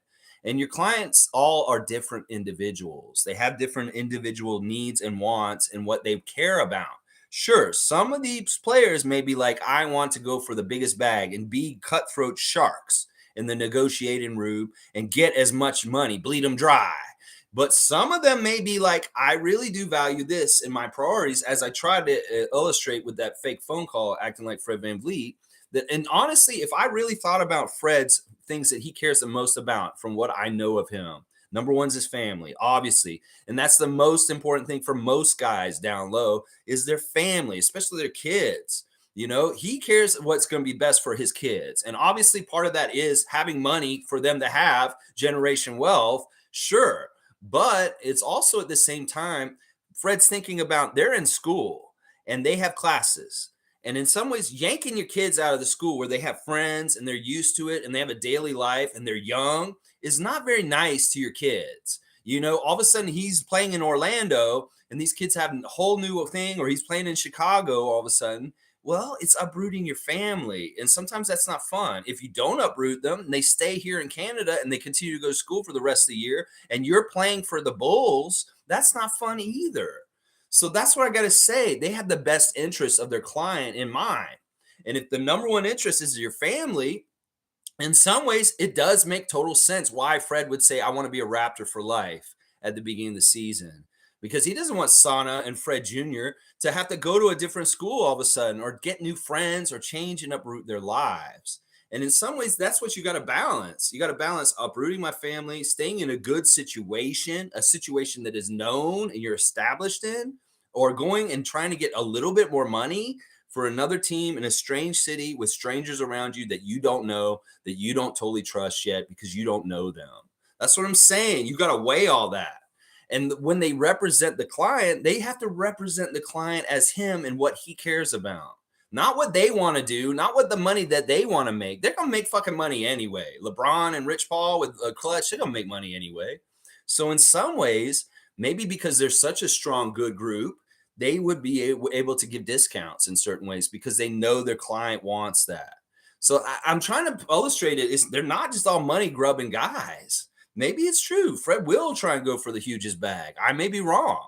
But in some ways, there's signs pointing to that family matters and winning matters. Well, staying with Toronto matters then. So that's the way I would put it, top of top. And this is me Winders thing the other way. Because doesn't that make sense, what I just explained? Why does he want Sana to have to go to a new school and make new friends? He doesn't want that. Trust me, he doesn't. So he might take that $22 million and not even opt out this summer. So as far as Gary, like I said, the first summer after the Tampa year, that was a Klutch negotiated transaction for Gary to stay with Toronto that off season when he was a free agent. So I don't think that Klutch is a bad guy or a boogeyman. They have proven that they work really well with us in our management. So let's see. Mike's saying today at 2 p.m. Eastern, I give the options and solutions for the summer. I show how we can do a lot of different things, and keeping the core and no luxury tax is easy to do. I show the truth at 2. I love this. Mike is going to show us the way for this summer and how they can fit the puzzle pieces and keep everyone together in the luxury tax. And I appreciate Mike making content like this because this is literally Project Truth right now for people to learn and educate themselves on how they can expand their minds and be like, wow, we can keep everyone. Because I think that's important to illustrate to people because people are already thinking, oh, the Raptors are stupid for what they're doing. They're just going to they're going to lose everybody. Well, Mike's going to show us how we can get around that happening and making sure it doesn't, or maybe hopefully not having it happen. So good stuff from Mike. There's stuff going on today for the All-Star weekend. Their schedule today is a little weird. At 1 p.m., they're having an All-Star practice. Well, I'm sure they'll have somebody mic, just like they had Scottie mic yesterday, from the All-Star teams. that also there's also a media day going on at the same time at 4 p.m. It's the NBA historically black college classic. It will be Southern University versus Grambling State University. And then Adam Silver's having a news conference at 7. And then, of course, tonight, the All-Star Saturday night, Kia Skills Challenge, Starry three-point contest, and the AT&T Slam Dunk event. So, yeah, there's a whole slate of stuff coming up today. Let's see. G saying DeMar took a cut and got traded the next year. Unless there is no trade clause, I have no expectation of players taking cuts. Makes them easier to trade, too. I see it as business for both sides. Yeah, I mean, all right, listen. Yeah, we burned DeMar, and that wasn't cool in some ways. But you know what? He's happy for it. He's okay. We've seen him at the games yesterday. Like, he was laughing and having a good time at that Rising Stars Challenge, DeMar DeRozan. You know, I know that's not a very good case to show, and that does have to do with Masai. But listen, once again, these dudes trust each other. It's not like our management screws people over left and right. That thing that happened with DeMar was very like an isolated incident in some ways. Everybody's pretty much getting told what's going to go on. And once again, I think that Fred is in the circle with Nick and Bobby and Masai on planning the long-term plans for this team, and that they wouldn't involve him in this if they weren't really trying to keep him in the circle. So he knows more than the average Raptor. Let's just put it that way. I'm pretty sure Fred is involved in long-term planning with his team a little bit more than some of the other guys. And, you know, I think this is all going to work out. I seriously do. I don't want everybody to be so cynical about money with Fred and Gary this summer, that you guys may be really pleasantly shocked at how easy this summer goes down. And Mike hopefully will explain how it can go down that way in his piece that he's putting out at 2:00 this afternoon. So, yeah, guys, we got to be positive about this. There's already enough worry and fear and cynicism and craziness going on in Raptors Nation about this subject. Well, let's be the voice of reason for the absolute positive way it could go also. But, yeah, I can understand where everybody be like, well, maybe he's going to do this because of this. Monique saying Scottie was shooting threes in the pregame. That's good. He hit that half-court shot in the pregame, and it was really impressive. And Alvarado didn't believe it happened. He's like, "Did that go in?" He had to go look at the replay to believe that Scottie made a half court shot at that moment. That was pretty cool. That was very cool. Fun guy saying, was James Harden an injury replacement? Also for All-Star, because the cry for Harden was loud too, like Siakam. I don't know who all got replaced. Like, even in this Rising Stars game last night, Duran got hurt and somebody else got hurt, but they had all even teams still. So I was like, did they replace guys? And I just didn't hear it. I don't know. There probably are some replacements and late scratches because different people get put out. Like Simons got put out of the 3-point shootout today. So they bring in Randall, not a very good replacement. But yeah, that's what I'm saying. There's like some people are not going to be able to play, like Giannis. Who's replacing them and who's involved in this? I have not been keeping up with it, so I'm not totally sure. Did James Harden get the invite? Maybe. He should have. Honestly, he should have. If this year he's recently got All-Star, and like, he's not an All-Star, but this year he is, and he should be there. Fiercely saying being co-signed by Jamal Crawford is an honor. Amazing showing, Scottie, and thank you. Yes, I'm glad he revealed some of those really overwhelming powers down near the basket. Like they said, he was beating up Evan Mobley. He was schooling him down low. Really good stuff. I just love that Scott looked so good last night. That was really good. Tom Duke saying that owner was way too much a part of it. Greasy. Hopefully a good man. He is a good guy, though. Like, he really had good intentions for what he was doing. It's like, I understand, bro. You own this team and you want to put yourself on blast. But also in some ways, it's like, dude, we don't know who you are. We don't care who you are. I'd much rather see Dwayne Wade go in a 3-point shootout against Jamal Crawford than Ryan Smith. You know, it's just, yeah, I don't know. There's something weird about that. There was something weird about the whole thing. And then him bragging about his life. And yeah, we get up and shoot every morning at 6 a.m. And there's a group of us. And so like, this guy's really weird. I don't know. And that he'd been practicing and stuff. I get it. It's for a good cause. And I can get behind that. But also, man, you're a little bit too on the shine in there. And like, who the fuck are you? I mean, I know you're the owner. Okay, you paid to be there, basically, is what you're saying. It's kind of like buying women for your life or something. I don't know. Let's see. Logical saying Team Fox catcher vibes from the Utah owner and Wade throwing the comp. Yeah, I totally think he did throw it. And it's partly because he knows he's got to work with him as the primary owner of the Utah Jazz. He's like, yeah, I'm going to not make him upset, and I'm going to make him look real good. Yeah, I'm pretty sure he did throw the game.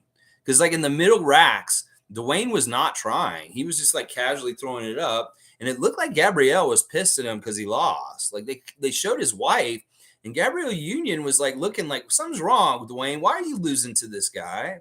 And, like, she was like, oh, wait, something's weird here. And it's like, I knew Wade threw that. He did. He totally threw that competition. And it's probably just to make that other guy look good. Maybe they had even agreed on it. Well, you're not very good at making it look like you didn't try. Because you didn't try, I could tell.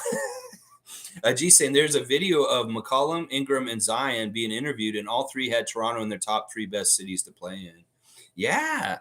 I mean, listen, there's a lot of cool things about our city. It's very cold right now, which sucks, but otherwise, there's a lot of cool things about this city.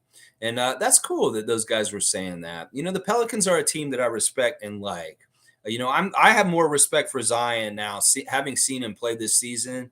And, you know, when he was injured, I maligned him. I was like, this guy's never going to be anything. He's always hurt. Well, he is hurt again now, and that may be a case. It's sad that he may have a lot of injuries in his career. I hope not, but you know, I do like that core and on the Pelicans. And of course, we love Big JV and his teammates. So any success for the Pelicans is okay in my book because they got Jonas. And I kind of really love Jonas. And if they won a championship, I wouldn't be upset because, you know, I would love to see Valanciunas get that championship also. So Monique's saying, a bit off topic, Julian Champagnie got waived by the Sixers. Correct me if I'm wrong. Yes, he did. And I believe he got picked up by a team afterwards. I believe he got picked up by the Spurs. I'm not sure, but Julian Champagnie got waived by the Sixers, and he was picked up by somebody else afterwards. I do know that. So I'm not sure. I think it's the Spurs. I think it is the Spurs because they have a lot of opening right now. They have a lot of openings.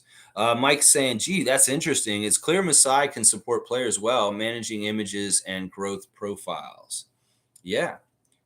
All right. Let's see.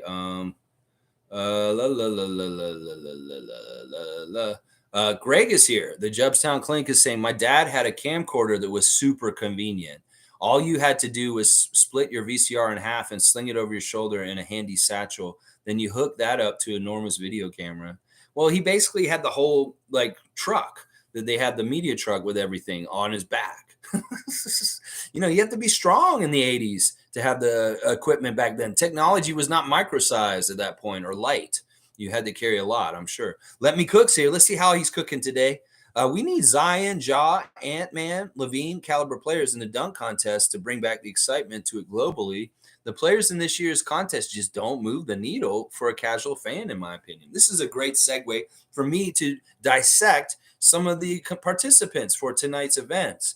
We'll start at the top with the dunk contest, since this is what Let Me Cook has started with.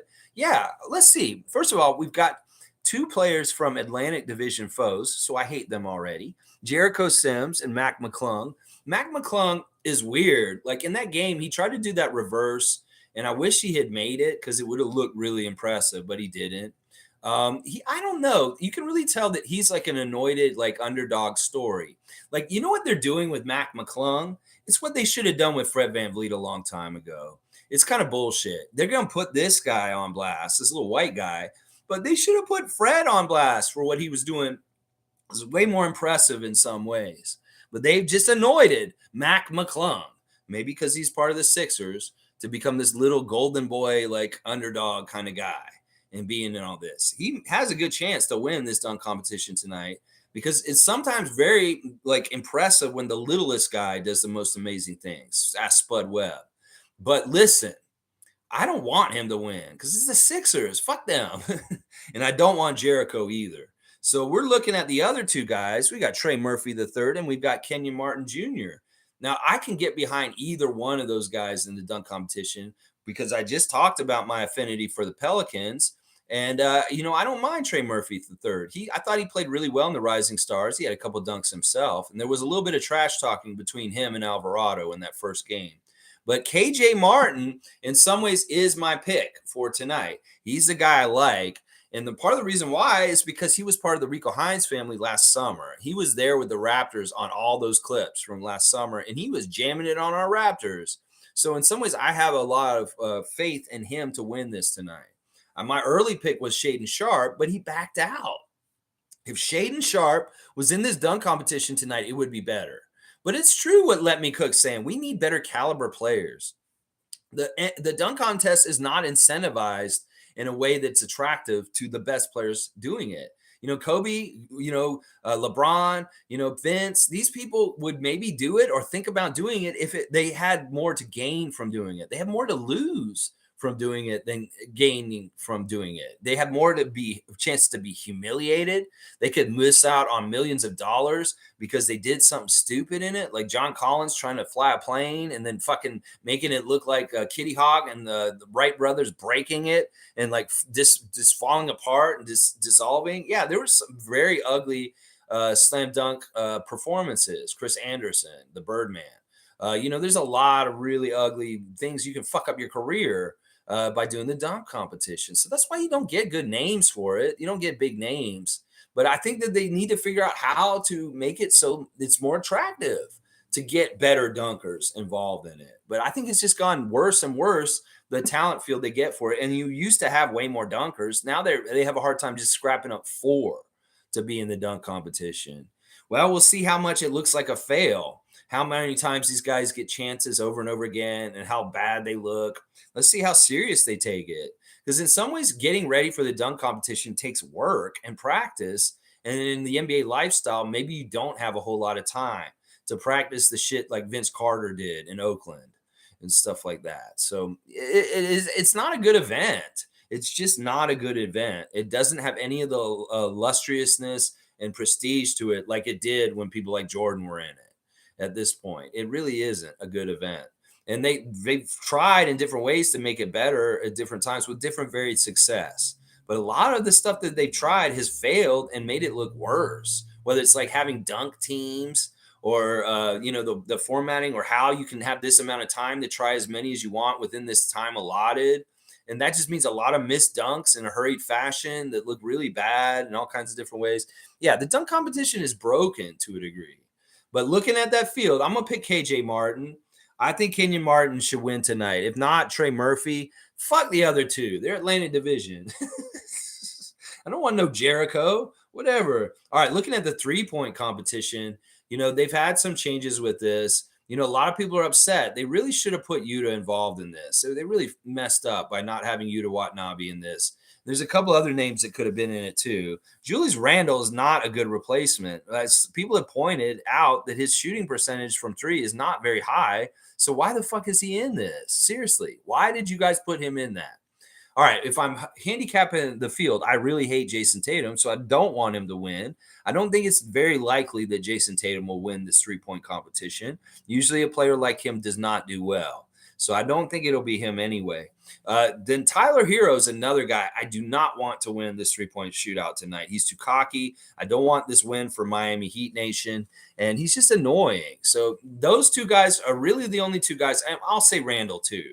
But I don't think Randall has a very good chance of winning either. I am a hater. I hate the other Atlantic Division teams. And I don't want them to get more shine by having a dunk champion or having a three-point shootout champion.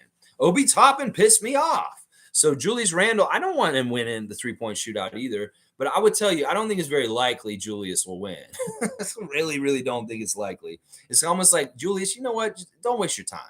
Now, looking at the rest of them, I don't think it's likely Larry will win either. Even though Larry Markkinen is the Utah Jazz hometown favorite, I think that he's just not the better shooter in there. You really got to start looking at the rest of the field is really good three-point shooters known for that, like Dame Lillard, Kevin Huerter, Tyrese Halliburton, and Buddy Hield. And any of those 4 guys are my favorites in this, but particularly Buddy Hield because he's won this competition before. He knows what it takes. And he is a bona fide like three-point shoot specialist. And this competition in some ways favors his style. Now, Huerter is somebody that could actually do really well also. So my top 2 picks are Hield and Huerter with, also chances for Halliburton and Lillard also in this contest. But yeah, that's how I see it with the 3-point shootout. Buddy Hield, he should, there's a history of 3-point shooters winning multiple championships. Craig Hodges, Larry Bird, different people like that. And I think Buddy Hield's that kind of guy that he will probably win another 3-point shootout tonight, hopefully. The one other event for tonight is the skills competition with the teams, Kia Skills. And our teams, I'll just handicap this silly, stupid, dumb event. This event has gone downhill also. In fact, the only event that really stays true and well, and it's really the nature of it, is the 3-point shootout. In some ways, it's the only event on Saturday night that is worthwhile in some ways at this point. Now, this skills competition was good when it first came out, when you had guys like Steve Nash and Jason Kidd and people like that going against each other in a skills competition. That was fun. But now they do this team concept, and it's really kind of jokey and silly, and it's just as much a waste of time as a celebrity game, honestly, in my opinion. And especially since they've got this trend of putting Team Endocampo involved in this. Like, why do you just put Giannis? I know I said earlier, Giannis is a very willing participant in All-Star Weekend. He's doing all these events the whole weekend. But in some ways, Team Giannis is boring to me because, first of all, Alex and Giannis do not need to be involved in the All-Star Weekend, only just because they're the brother of Giannis.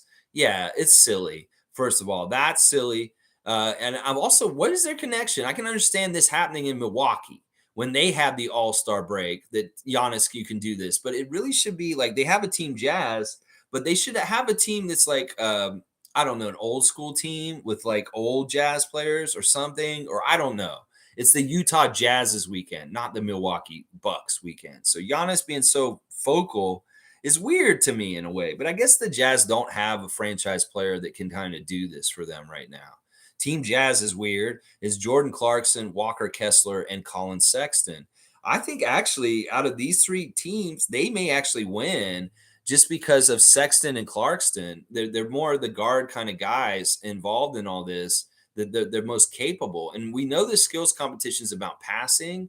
It's about dribbling. It's about quickly getting around cones and stuff. And to me, Colin Sexton is so quick up and down the court that he may be the edge for Team Jazz in this skills competition tonight. Now, Kessler has some good skills as a big man. And then Clarkson is a middle in between. So they have the most balanced team out of all three of these skills competition teams. So I'm going to pick Team Jazz, the hometown team, and mainly because the X factor of Colin Sexton. He is going to be the one. Now, the rookie team is pretty talented, but the only one in there, Jaden Ivey, is fantastic. We saw him get that layup in the Rising Stars Challenge last night. It was really interesting and like quick. He got up there of the court really fast and laid that ball in. And he will be helpful in the same way that Sexton was in this competition. But the big man of Jabari Smith Jr. and then Paolo, I don't know if this team will do that well. So I am picking the Jazz for the Kia skills competition tonight. So there's my picks for Saturday night. I would like to see Buddy Hield, KJ Martin, and Team Utah win their events respectively. Yeah. All right. Tom Duke saying, I like the idea of having DK in there as a late entry or either dunk specialist. That'd be hilarious if they said, DK Metcalf, you did so good in the celebrity game yesterday with your dunks, and it's raised such interest that, you know what? We are going to put you in the dunk competition now. He looks like he could actually compete in it pretty well. And, he's only like 6'4". It's not like he's a super tall guy. He just looks so tall in that celebrity game. And what an athlete. Holy crap. What an athlete. And in some ways, I'm like, wow, Seahawks got a really good wide receiver. They asked Calvin Johnson was doing an interview with DK during the middle of the celebrity game. And they said, who's the greatest wide receiver in the game today? And he said, oh, you mean not back then, because he was going to say himself. But he was like, yeah, this guy next to me, DK. He's the best wide receiver in the NFL right now. That's what he said. Evelyn's here. Good morning, fam. What a beautiful day, eh? What a beautiful day. Don't let it get away. Evelyn, thank you for going to visit Monique yesterday and giving her a hoodie. I've got mine on right now. And she's got hoodies for people. She's going to come and bring them. Good morning from Tom Duke to Evelyn. Greg is saying at Let Me Cook. For sure, about stars and dunk contest. I'm excited to see McClung, though. Trey Murphy is the contest, and he had 2 nice dunks in Rising Stars, too. Yeah. I picked KJ Martin, and it's really the connection with Rico Hines runs that I want to put him in there for. And I know that he's friends with some of the Raptors from those runs. I think Chris said something about him being a cool dude, Kenyon Martin Jr. It's cool. He said that he's not even telling his dad what he's going to do for the dunks tonight, KJ Martin, that Kenyon Martin does not know what he's doing. It's going to be a surprise for him, too. So that's pretty cool. Yeah, I'm going to be a hater on McClung just because he's been ordained or anointed by the NBA media machine, to be this like underdog guy that we're all supposed to get behind. I'm just going to hate on him. He could be Mark Wahlberg in that Philadelphia Eagles movie for all I care. I don't give a shit. Fuck him.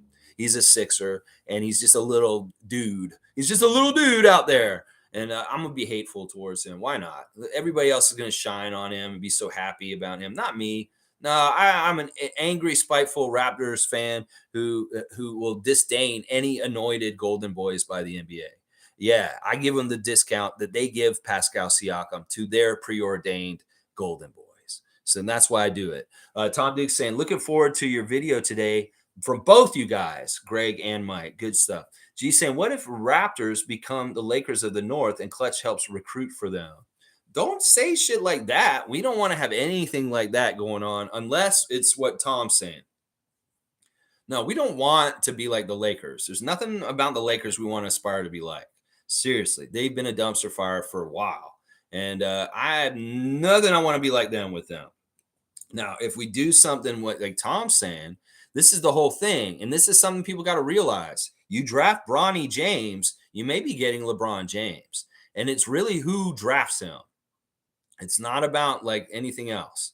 So somebody's going to draft Bronny James, and I don't know if he's this draft or next year's draft. I think he's next year's draft because I'm not hearing the hype about him. They may get LeBron James on their team. That's what he said. He said he wants to play with his son. So the Raptors draft Bronny James, not this summer, but the next summer when he comes out. Well, it could be that LeBron's signing a free agency contract with the Raptors and playing for us, because he has publicly said this. 905's back in the house. Salute the real ones, Project Truth. 905 Yada back in the house. He said he was going to come back, and he came through and said it, and we're glad he's back. Yeah, Goat Yada. I like that. Greg saying at Logical, awesome, Mike. I should be done work on time to watch your premiere too. Okay, you guys talking amongst yourselves. Get the chat between yourselves. This is a chat with me, man. Greg, come on now. You like to chat with Evelyn, chat with Monique. Talk to me, motherfucker. Smooth saying there's a report that it's likely that Jakob will sign a 4-year extension. So that means Toronto is committed to try and win. Yeah, this was the whole thing like all along, Smooth. I've been talking about this with Jakob. It's similar to Thad. Thad, when we talked to him last year, we had every intention of signing him last summer to keep him on the team. Well, this is the same thing. It's all out in the open. In fact, I think it's more of a slam dunk that Jakob Poeltl will be in the Raptors jersey for sure after this free agency this summer than Fred or Gary. That for sure Poeltl will be back. And Fred, I'm pretty sure also. Now, Gary's the one I'm not so sure about. Gary is the one I'm not so sure about, but Poeltl will be in Toronto Raptor next year. He is just like, what the fuck? We're going to get him and get a taste of the center for just this little bit of the season, and then he just goes away forever? Like, that would be so dumb. So they already talked about this. They've already said it. Poeltl said, yeah, I want to be here. I think the person that was on the plane with Poeltl to Mexico a couple days ago asked him, and he said, yeah, I'm expecting them to call me and have me come back this summer. So it's very transparent. Poeltl is very much intending to come back, and we've said we're intending for him to come back also. And if we look at what happened with Thad Young, well, it shows the model for that happening, that they agreed and that everybody was on the same page, and it just happened the way they said it would, and boom, it happens. So yeah, expect Poeltl to be in a Raptors jersey after this summer and on contract for a few years going forward. Logical saying respect Yada and Jubs. It's an hour long, but a lot of information. That's about your right time these days, Mike. I do think the hour is a good time for you. It's enough time, but it's not too overwhelming time like my times. But it's a good solid time. Sometimes people don't see the extra numeral, and they're like, oh, it's under an hour. I can watch this, So yeah, I think it's a good time. You've kind of messed around with your time lengths over the year or so that you've been around, and I've seen that I think you've hit your sweet spot with that time. G saying, "Oh, I believe it will all work out for sure. Just don't have an expectation for players to take cuts. If they do, great. Not a knock on Masai at all. He has a job to do. I know, G. I know you're one of the best Raptor freaks, one of the originals, and I know I understand. I understand what you're saying." It's just a weird situation because it is very unknown and it is really like dependent on what the player wants and what the organization's willing to do.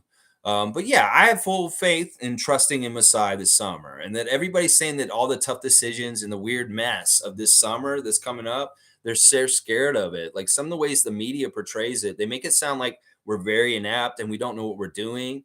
Well, there are very clear paths in what they're doing, and it's just that y'all aren't willing to listen to them and understand what their goals and aspirations are with this roster. If you just listen to them, they're telling us exactly what they're going to do.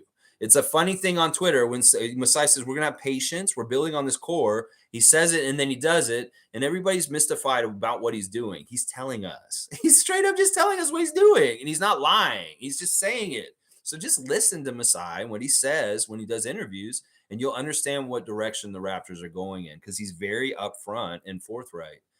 Mike's saying, laugh my ass off. Ghostbusters pack size. Ghostbusters. Yeah. Are you talking about Greg's talking about his dad carrying around equipment? Let me cook saying fan vote picks favorite players, not best players that season. Love Zion, but only playing 29 games should disqualify him from being picked a starter. All these injury replacements water it down also. Yeah, I can get behind everything Cook's saying here. Yeah, I'm letting you cook on these takes right now. Yeah, the fan vote is kind of stupid and silly. Quite often, there's somebody who gets voted into the starting lineup that barely played, and they're only in because of a name or a body of work from before. They could very well not deserve being an all-star that year because they are having a down year or they're shit, and they just get voted in because they're a name. So this always happens. This always happens. And yes, in some ways, some people are saying just expand the rosters to 15 and then you don't get any injury replacements. Just whoever shows up and gets to play. And you just maybe have like three guys at the end of the bench. They're in suits, but you still have a 12-man roster.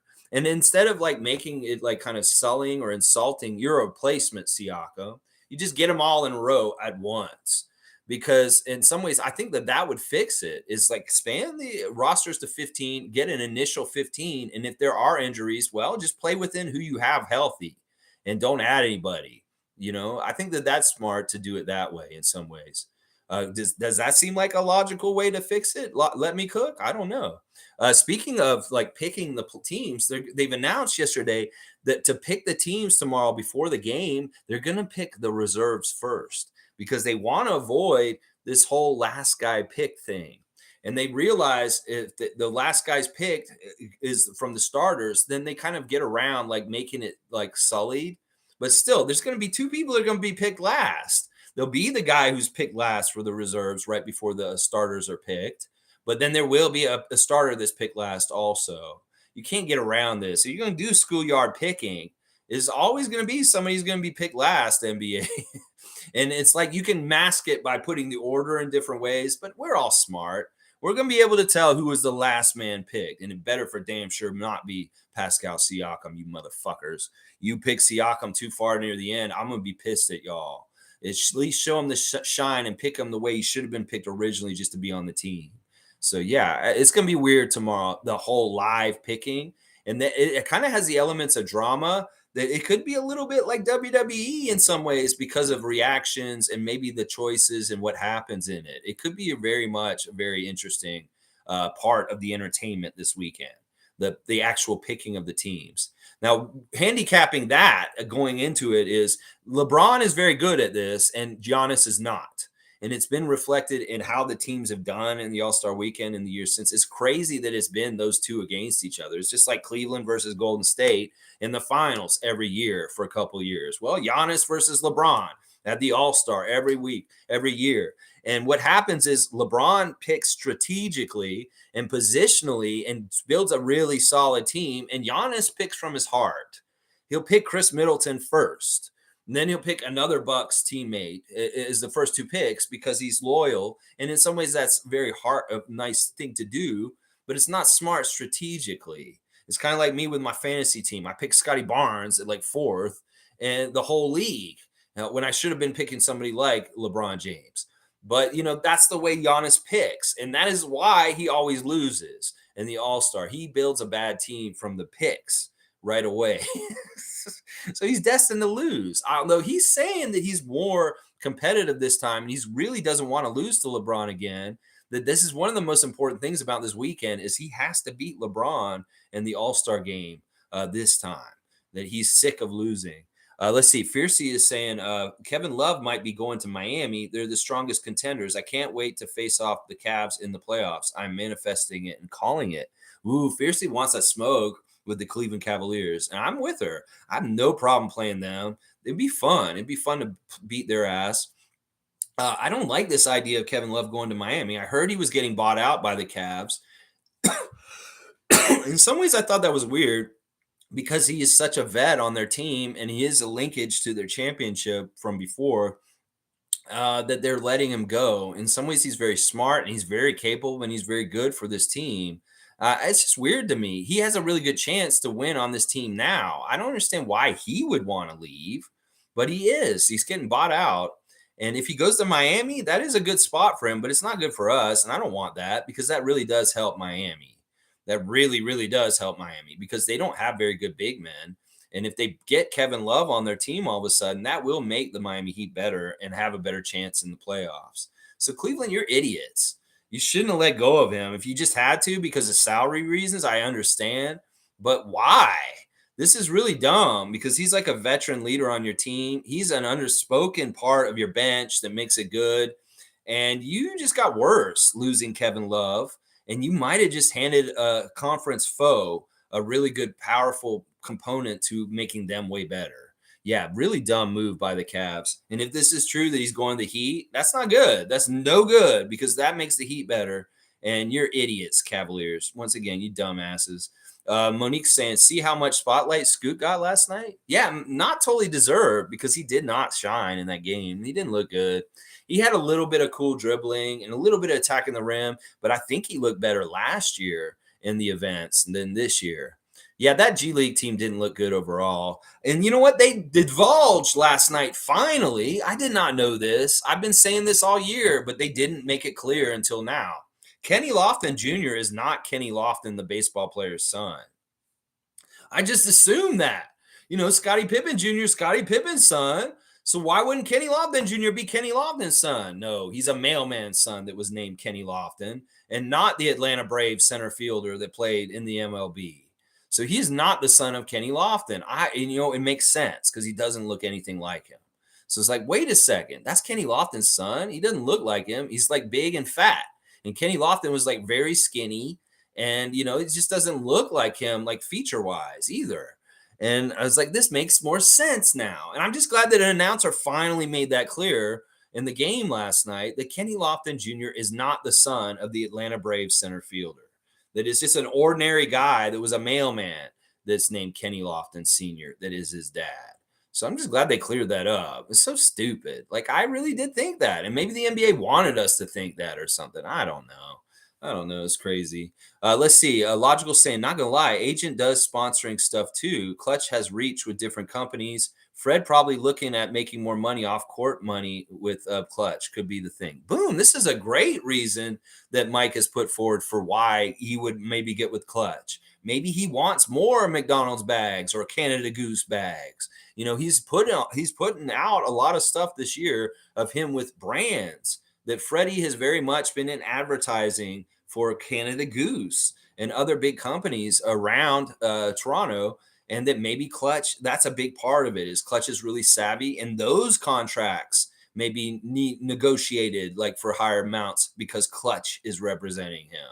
Yeah, maybe the advertising side. I think this is a great point by Mike. And thank you, Mike, for bringing up this aspect of representation in the NBA. It's not all having to do with the front offices of the teams. It has to do with representation on advertising.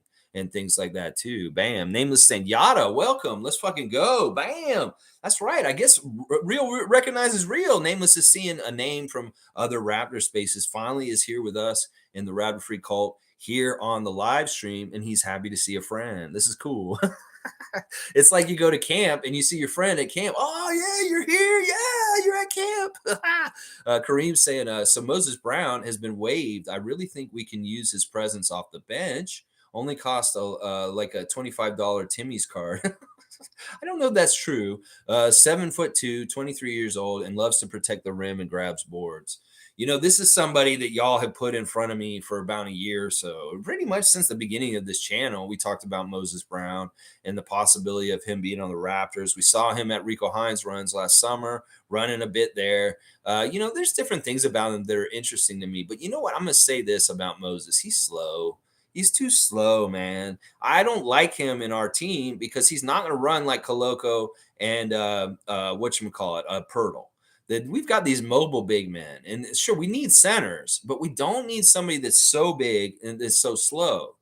I'm going to disagree with you on this, Kareem. I did the eye test on Moses Brown, and sure, he has height, and he would really have helped us before we got Pirtle if we didn't have anybody else. But now that we have Pirtle, I don't really see this need anymore.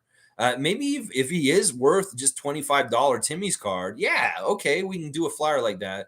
But once again, also, we don't have a roster spot open or anything. We'd have to make room. It's almost like we'd have to cut Joe Wieskamp and to get Moses Brown at this point.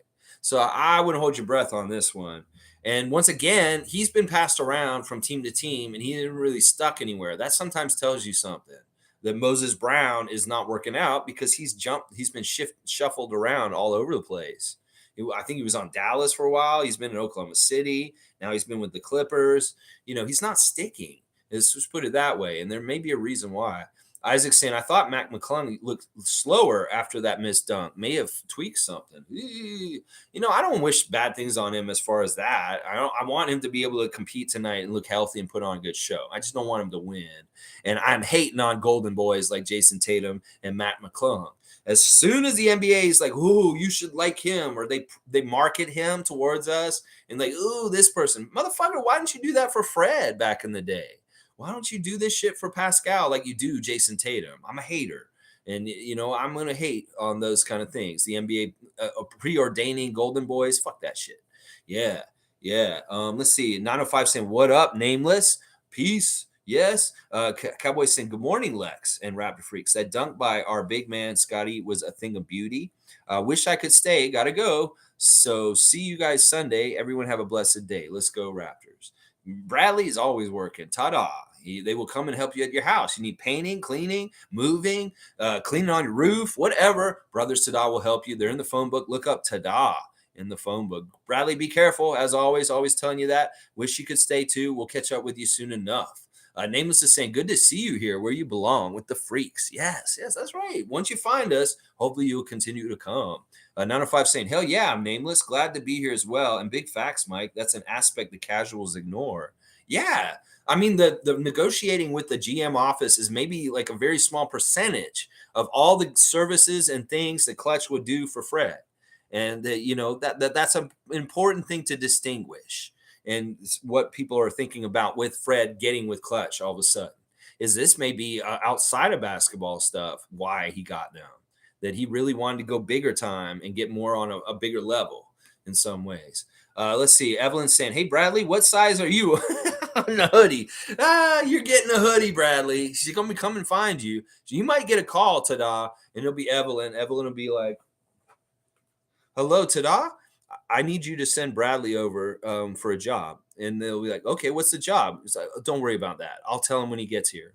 And then like Evelyn will call them. He'll come over and Bradley will be like, what do you need done here? I'm sorry. Oh, Granny Evelyn. Oh, it's like, here's the job, Bradley. And she has the hoodie for him. She's giving him the hoodie and they'll catch up for a little bit. And then Bradley will leave. That'd be a fun way to do it, Evelyn. Just look them up in the phone book. Call Tada and tell them that you need Bradley to come over.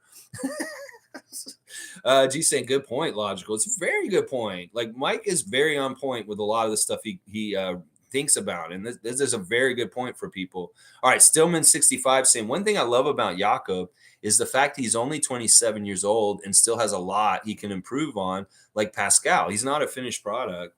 Yeah, and I've been kind of looking at old clips of him when he was on the Raptors from before recently, and he really wasn't as good as he is now. He really has worked very hard in the time away in San Antonio, and it's weird because we don't see him regularly. We don't see how much. We see it all in one big leap, and it really is true. His touch around the basket is way better than it was when he was with the Raptors before, and that is something he worked on really a lot, is the footwork and the touch.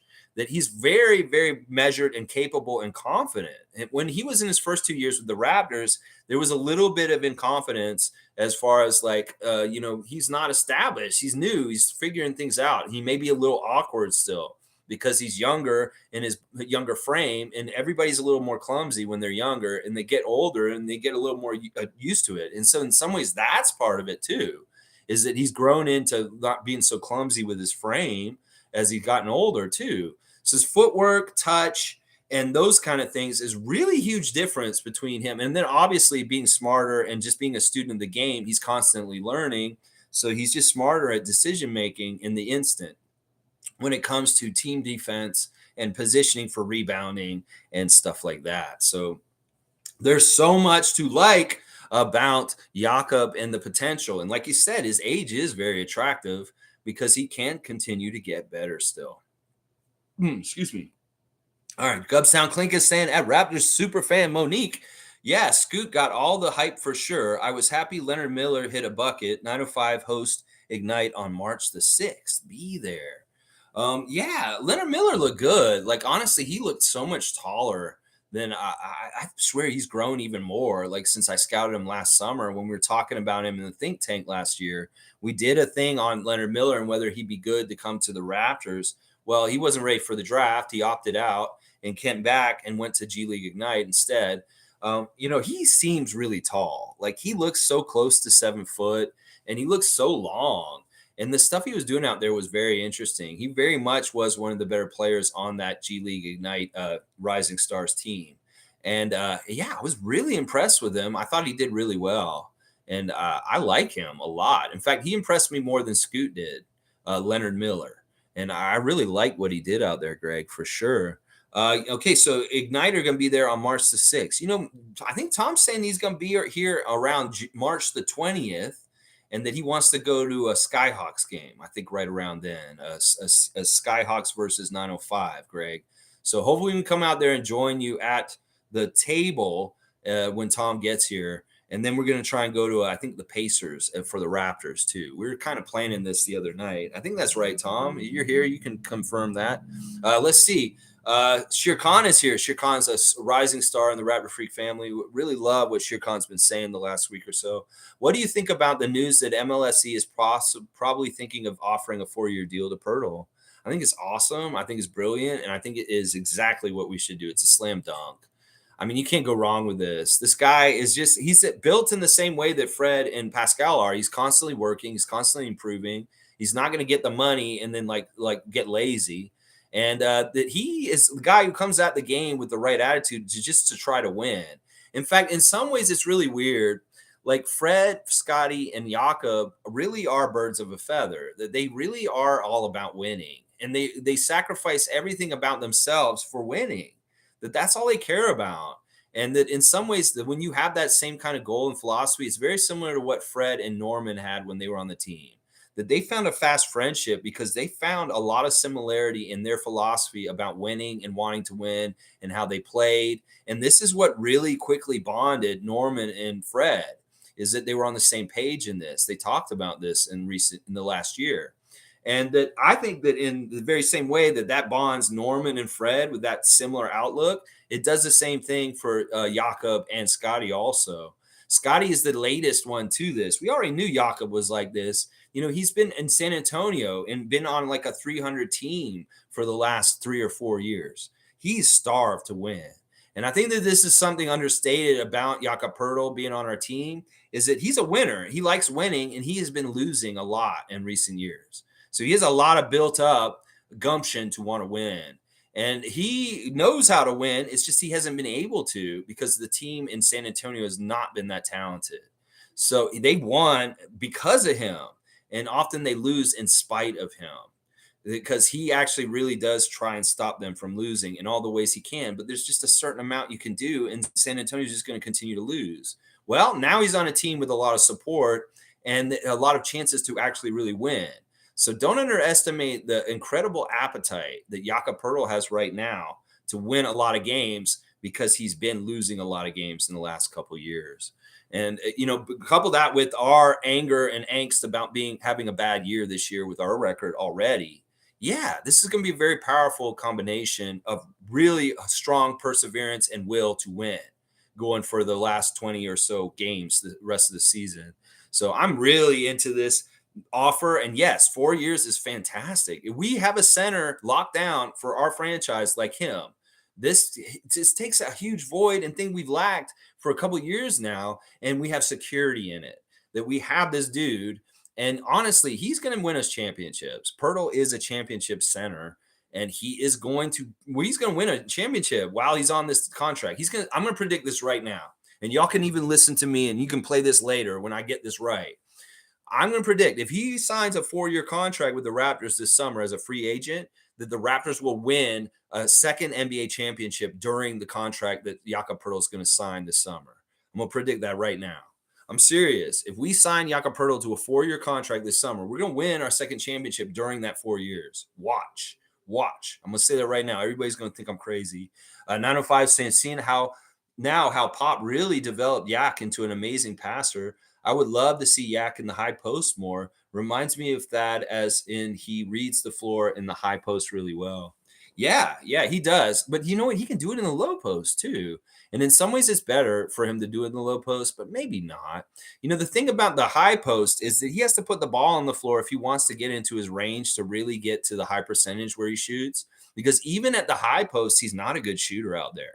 So it really is like this, and he's done it in the 3 games he's been on our team back so far. You'll see him get it in the high post, and he does actually a 360 spin. I don't know if you saw him do this whole entire revolution where he looks all the way around to see who he can throw it to around him. And then if he can't, and he notices the guy that's guarding him is smaller, he will put the ball on the floor and dribble and try and drive in against them.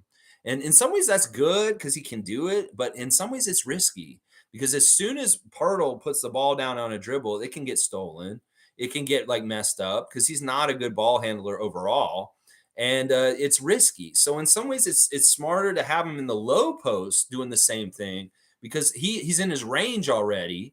And he doesn't have to do a little dribble move to get into his range. And that way. And also, if he's the outlet and he's the guy who's kind of the last second of the 24-second clock of his running out, we throw it to him and he just throws in a really quick shot right at the end. So we beat the buzzer. It's better if he's already positioned down into a range where he will make it more likely. And that's the reason, versus him in the high post and the low post. That's kind of what if that all makes sense, what I'm saying right there. But he can do the high post stuff like Gasol used to. It's just he's going to have to dribble in to get into his range. And that's always risky. So in some ways, I don't mind him hopping in and out at the low post, just watching out for those 3-second calls and those illegal defense calls. As long as he's hopping in and out the right amount of time, let's start yelling 3 from the opposing bench. 3 seconds, trying to get him in trouble. Well, he's savvy. He knows how long he can be in there and get away with it. So he can get in and out of there. That's the difference between low post playmaker Pirtle and high post playmaker Pirtle. So yeah, fun guy saying that's what worries me with Delano, which is growing into body and losing clumsiness. But I've realized it won't happen based on how his legs are built, unfortunately. Whoa, were you saying that he's very clumsy or just because he's so skinny and he's long? I don't know. He can get more smooth. Everybody, when they're in their early 20s and late teens, is awkward. They're still growing. In some ways, their body hasn't finished growing yet. It's not really until you're 22, you absolutely stop growing. In some ways, Scottie could still grow a few inches and be like Kevin Garnett and be a legit 7-footer before he's done growing. This happened with Kevin Garnett. He showed up in the league. He was 6'9", and by the end of his growing, after he got drafted straight out of high school, he was 7 foot. And so don't be surprised if at the end of this summer, we might be listing Scottie close to like 6'10" or 7 foot. But that's the thing. Delano, he has his own body rhythm and the way he carries himself. I wouldn't say he's a clumsy player. He's awkward, sure, and it may not look the prettiest, but I think he's pretty smooth. And part of it is his footwork. Like he's very good with his footwork and getting to the basket in like the right tempo with the feet where he puts them so that he can finish in the right way. And then also he's really good at contouring his body around people because he's long and kind of shooting off balance. And then because his arms are very long, they also help also because he can extend and get closer to the rim, even if his body is not necessarily good at the rim. So I don't know. I wouldn't, I understand why you would use a word like clumsy around Delano, but I don't think that's actually very fair. I think he's actually very not clumsy. He's actually very slick and kind of sleek and very good at keeping his balance in situations where things are kind of weird. It's almost like Precious. Precious looked very clumsy when he showed up to Toronto, but now we have way more trust in him that he's not going to dribble the ball off his foot. He's a very good dribbler. He can like shoot the threes. We have more trust in him. And I think it's a similar thing with Delano.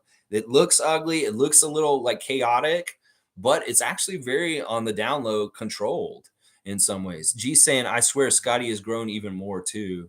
He just does. If you sleep a lot, you grow when you sleep. And like, listen, he's getting the best nutrition. They're doing things probably to try and increase his growth. They probably have something in their organization that have an idea of like, this is how we grow our players. Literally, it's not how we grow them like on the court. It's how we grow them like height wise by eating certain foods and nutrition that would encourage your cells regenerating and building, or maybe like getting even taller. Maybe there's stretching exercises or something that they do that allows them to be like more extended. Maybe they're very much telling him like, if you eat this food and this food, you may grow even taller. It may be a lot of steak. I don't know. It could be all kinds of stuff like that, but he's still growing. That's the crazy thing. That's why they say 6'7". Well, he's not 6'7". We know he's at least 6'9" at this point. And we heard different things. It was part of the joke last summer on Twitch. We'd ask Scottie how tall he was, and he'd say different things every time. He's like, oh, I'm 6'7". He said that at the beginning of the Twitch. And then he started saying, no, I'm 6'9". And then Nick Nurse at one point last summer said he was 6'10". And I was like, wait, Scottie, are you 6'10"? He's like, yeah, I'm 6'10". It's like he wasn't ever like just saying what he is. He would just go with it. He'd be like, yeah, I'm 6'9". Yeah, I'm 6'10". He would change it. Like himself. He's like, I'm not even sure how tall I am right now, is what he would say sometimes too. Logical saying, not gonna lie, another aspect of an agent is to have connections to high-level trainers and coaches to help their guys developing certain things. It could be other stuff too, like LeBron's enterprises go into like media and TV and movies. And who knows? There's all kinds of different opportunities that being a part of the Klutch family will provide for Fred. And I think it's all good. It's all good. I think anybody who's worried about this in the Raptors fan nation, they just chill, just wait and see, and we'll see. It may be it's bad, and we find out later and be like, fuck Klutch, fucking all this shit up with Fred. But for right now, everything's good with them. And hopefully it will continue to stay that way because it has been that way. Their track record with us is fine. Nick Nurse is our coach and all this stuff. We'll figure it out. We'll see. Maybe we'll need to go ask Masai if he likes Rich Paul and Klutch. Or maybe he's like, yeah, fuck those guys. They're fucking hard to deal with. And I'll be like, oh, it is bad. Oh, that's crazy. All right, let's see. Tom's saying, that is really interesting. And yeah, Scottie has that Clydesdale build. Greg and I just spoke. Yes, Sirski. I will be in Toronto March 21st to the 23rd. Awesome. So Tom, I got to look forward to having a house guest when Tom's going to come and stay with me and hang out. And, we'll do some adventures. Obviously, Tom will be doing the live stream with me as a co-host in person on those days this year. He'll probably be sitting right next to me. It'll be me, Justin, and Tom. It'll be a 2-man and 1 beaver group doing the call on the Raptor Freak show that day. That's awesome. I'm really happy and proud. And it's going to be cool to have Tom around and hang around and get to go to the game with him and stuff like that. It's going to be a really good time, Tom. I'm really looking forward to your visit in March. So we'll also have to generally base a Raptor Freak get together around that time so we can all meet Tom also around that time also. So you guys can come see him too. Not if I'm saying true, but neither is that. Back cuts would be what he's looking for mainly. Let's see. I'm trying to figure out what you're saying that in reference to. Neither is that. Back cuts would be what he's looking for mainly. Yeah, Jakob on the post positions you're talking about. Yeah, that is really he's looking for cutters. He's not like Scottie where he might like look and see a guy on the outside that's really open for a three and he catches it and he gets it to them fast enough to beat the defense. Maybe he does that a little bit. Maybe he throws it to Freddie in the corner because he sees the defense lagging off him and he gets him real quick. Yeah, it could be those different ways that Jakob finds people from a Gasol like high post or low post position. Tom Duke saying Morris Shroud was built different too. Super tall for NFL. He lined up under the goalpost and tried to deflect the ball as it came down. Yeah, I saw that clip on TikTok yesterday where the guy threw the ball over to the guy and then he said, "Look how high I can go up and block this." That was a very impressive feat that guy leaped yesterday. That guy's name was Morris Stroud. I did see that footage. Omar saying, "What Guan freaks? Scottie redeemed himself with that dunk."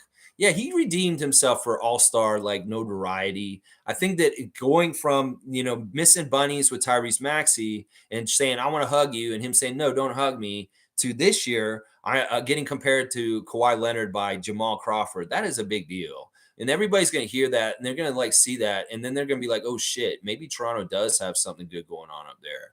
That maybe they're like, they don't have a superstar. They're not going anywhere. They're very mid. They're very mediocre. Meanwhile, Jamal Crawford is saying that Scottie Barnes looks like Kawhi Leonard. Yeah, that may make people raise the alarm a little bit and like, holy shit, he's right. He does look like Kawhi Leonard. And the stuff he's doing is looking better and better as he continues his NBA career.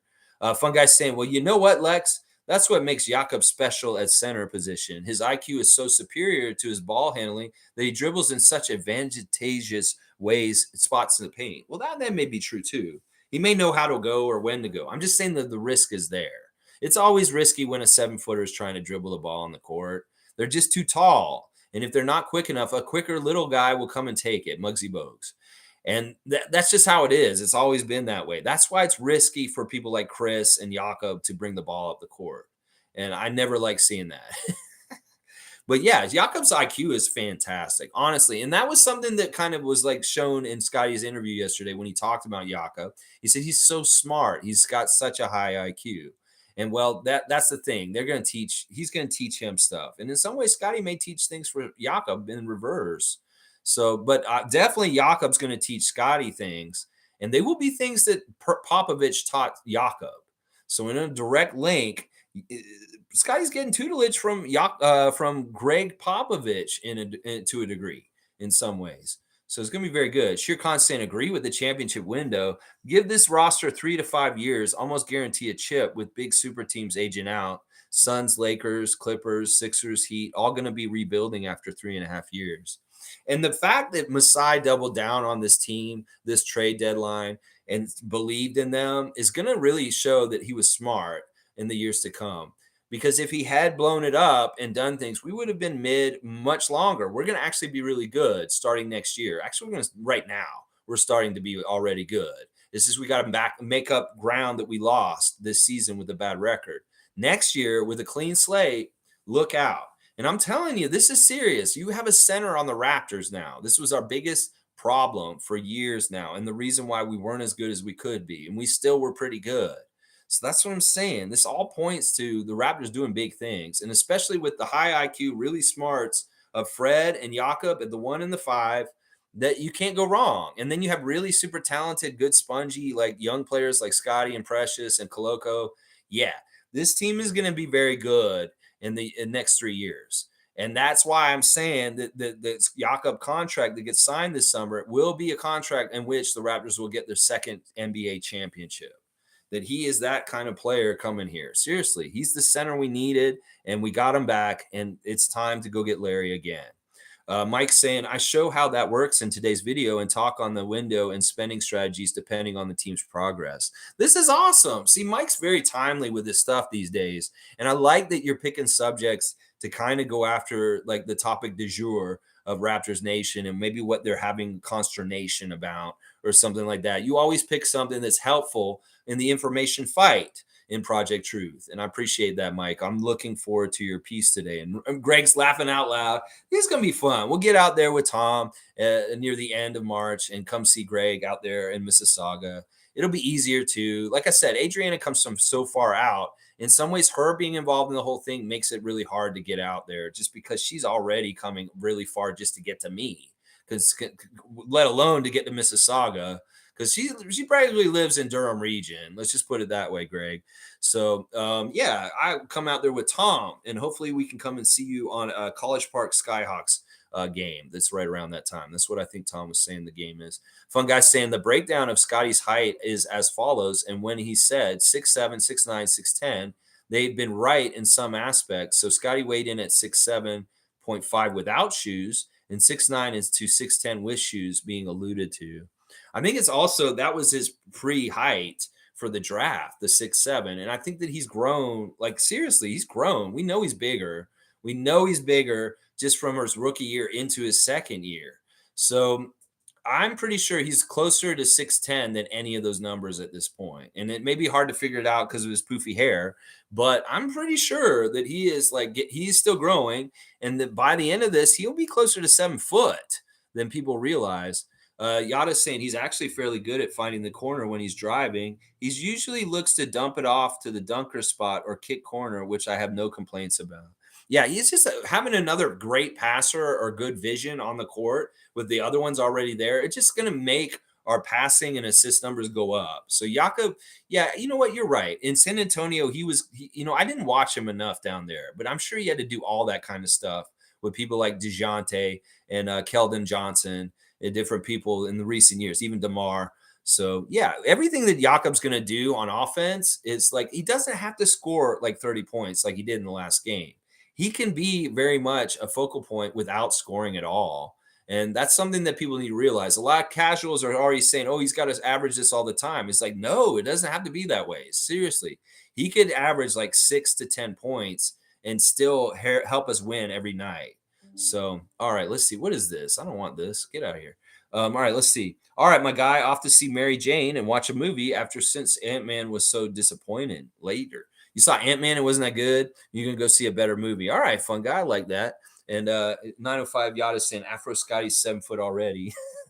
I guess that is pretty true. All right, let me just see going over stuff. Once again, that Rising Stars competition last night was very entertaining, considering our guy did really well. And I was really, really proud of him. As far as like in the first game, he got 2 points. He shot 1 for 3, 8 rebounds and 4 assists. So in his first game, he played in 10 minutes. He got 2 points, 8 rebounds, and 4 assists. Now in the second game, Scottie got hang on, it's just switching over. He got 6 points, 2 rebounds. So really, he got altogether 8 points, 10 rebounds, and 4 assists for the whole game. And that's not bad. That's pretty good in the very limited, chaotic, selfish Rising Stars Challenge, just for how it is. And I'm just glad that team won and that Jose got the MVP. That was pretty cool. All right, let me see. What else is there stuff to talk about with last night? There were some interesting things. Yeah, I don't need to talk about that. Once again, Scottie was in a lot of interviews yesterday, so there's a lot of different Scottie interviews to go look at. Eric Smith, Kristen Peak, Kayla Gray, a couple of people that interviewed him yesterday. Really, really good stuff. Let's fire the in-game ops at the All-Star Weekend for what they did to Simu Liu. That was very racist, and Utah, you are a very racist place. Let's not put K.Malone on blast. He's a pedophile, and he's kind of fucked up, and we really shouldn't be kind of like celebrating him too much this weekend. But it's Utah. We kind of have to, which is kind of stupid in a way, too. All right, let's keep going with the comments. You guys filled it up a little bit more since I just checked. Thank you, Mike, for the W stream. Yeah, I saw you did a live the other day. I was like, what's Mike doing on live right now? I was like, what's he doing? I don't even know what you're talking about. I couldn't check you out because I was busy. But Mike was just on live the other night. It was weird. Tom saying, let's freaking go. Have a good one. Lex, you're crashing after the McFlurry breakfast. I think that might be true. That I had my sugar rush. It got me going to 2.5 hours of this, but I'm going to finish it up in the next 8 minutes. Jody's saying if we can stay fully healthy and have our top 3 or 9 in the our top 8 or 9 in the rotation, not scared of any team. That's how good I think Raptors can be. You just need to stay focused, have swagger, and play tough defense. You go, Jody White. And I agree with all of this. Like, there's so much we were doing right this season. It just wasn't adding up to winning. Well, the center will put it over the top. And if we continue to do what we were already doing and we do it better and the shooting percentages go up because of Yak's presence, it just all seems like a slam dunk. That this is just inevitable. And it doesn't even have to do with us. Like, we can control it. It doesn't have to do with like karma or like just, oh, we need some luck. We can really very much force our destiny by putting in the right effort as a Raptor team should in our culture and our characteristics. We should win because that's just how it works. That we do certain things a certain way, we will win games. And we'll figure out with Nick Nurse as a coach. This is another reason why I don't want to fire him. We get a special case for each night against a specific team and what they do well. And he game plans it. Well, having a mastermind like Nick Nurse figuring it out, I feel like we can go against any team. And in some ways for the rest of the season, we're getting like levels of trouble and toughness. And by the end of the season, we'll have to play the Boston Celtics 2 games in a row in Boston and then the Milwaukee Bucks here in Toronto for the very last game of the season. That's almost like a video game. It's like Mario goes through Super Mario Brothers 2 to get to Bowser's Castle. Well, in some ways, the Celtics arena is Bowser's Castle and Milwaukee is the final boss. So it's going to be very fun to build up our team over the last 2 months of the season in winning ways and then get that test at the very end of the season in Bowser's Castle when we go to Boston and play 2 games in a row against the Celtics right at the end of the season. That in some ways we should be looking to crescendo into the playoffs by beating these very high-level Eastern Conference teams at the end of the season. That we'll have enough time to get Yak really sound with us, that when we do go to Boston, that we have a really good shot in their own arena. And what if we swept Boston in Boston for both those games right at the end of the season? How do you think that would feel going into the playoffs if that happened? Seriously, think about that. So these are kind of late like goals we could have near the end of the season. Fuck up Boston and Milwaukee right before the playoffs start. Yeah, we'll feel very confident and we'll come in like kicking some major ass because we just did against the 2 top teams in the Eastern Conference. So I love that whole idea of that. And in some ways, they may be needing to think about this, that Boston is Bowser's Castle. And when we get to that castle, we better be jumping over those fire ropes and those little fire gullies and getting in there and grabbing that axe and chopping that and having him fall right into the lava. Yeah, that's what I want to see. All right, let's see. Shir Khan saying, really like Scottie's hair. Banton as well. If we get Anthony Black, we can have the best hair combo in the league. These are priorities. Oh my gosh, Shir Khan. No, it's funny. They come out with a handsome list on the Talking Raptors on their podcast. They do the most handsome list. Somebody else has been doing like the handsome team and stuff like that. Okay, if we're superficial and we care about this kind of stuff, okay, does this matter to basketball and winning? Maybe, not probably, no. But hey, listen, if you want to have handsome guys on the team and good hair, there's nothing wrong with that. That's what Talking Raptors is all about, talking about sometimes. Cool Cat saying, reuniting Pascal and Pirtle is the secret to our next chip. Raptors have made a decision to support Pascal's timeline by bringing back his best friend. Yes, so true. And it's not even just him, it's Fred too. Like, honestly, Fred is, we can't get rid of Fred this summer. He's absolutely, we got to keep this package intact because part of the championship package is Fred, Pascal, OG, and Jakob. Those 4 guys together are such a unit. And it's just proven way back then, and it's already being proven now that, you don't want to break up Fred too. You got to have him in there also because he is part of, it's a trio. It's a trio. And when OG comes back, we'll see if it's a quartet too. But it's a trio at least. And it's true. These guys in their chemistry and their friendship and they're wanting to win for each other and sacrificing for each other is no ego. It's all very team oriented, is going to win a championship because you've got really good defensive player at the 5, a really good defensive player at the 1. And they're both incredibly smart and intelligent and they will sacrifice anything for the win. I'm telling you, this is Spurs mentality with Tim Duncan. Is the same kind of shit with our core of those trio guys, Pirtle, Pascal, and Fred. Let's see. I really do see it. I see it coming. I mean, seriously, let's dream to achieve. People think we're crazy for just believing, but you have to believe first to get it. And that's what Rico Hines would tell you right away. It's like, if you don't even think you can win the championship, then what the fuck are you rooting for? What are you rooting for? It was like, oh, I don't think the Raptors could win though, but I love them and I want to cheer for them. Well, what the fuck? What's the point of even rooting for them? You want it all. You want to be like Masai Ujiri and say, what the fuck? There's nothing else other than the Larry. So come on, people, get with it. Monique saying W stream all around. Lex, keep at it. Thank you, Monique. And thank you, as always, for being here. G saying, speaking of hair, Scottie said he would probably shave it for the Raptors to win a chip and it can grow back. I know when he said that hit my heart so hard. And I was like, yeah, he is a real one. He is with us. I mean, it may be that he has a blind allegiance to whatever team he's on. And, it was a little seedy that they had them in the yellow jerseys yesterday. In fact, I know the NBA was very calculated with that.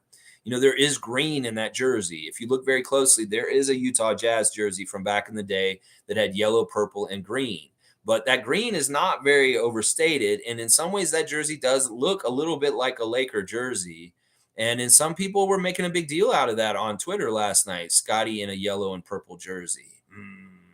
Yeah, I understand what you're trying to say with all that. Just hold your tongue. Because that was a Utah Jazz jersey, first of all. You can go back and look and see the yellow, purple, and green jerseys that they have, and that's what that was. But still, I know because Pau Gasol was the coach and his connections to the Lakers, that's part of the reason why that team was wearing a yellow jersey.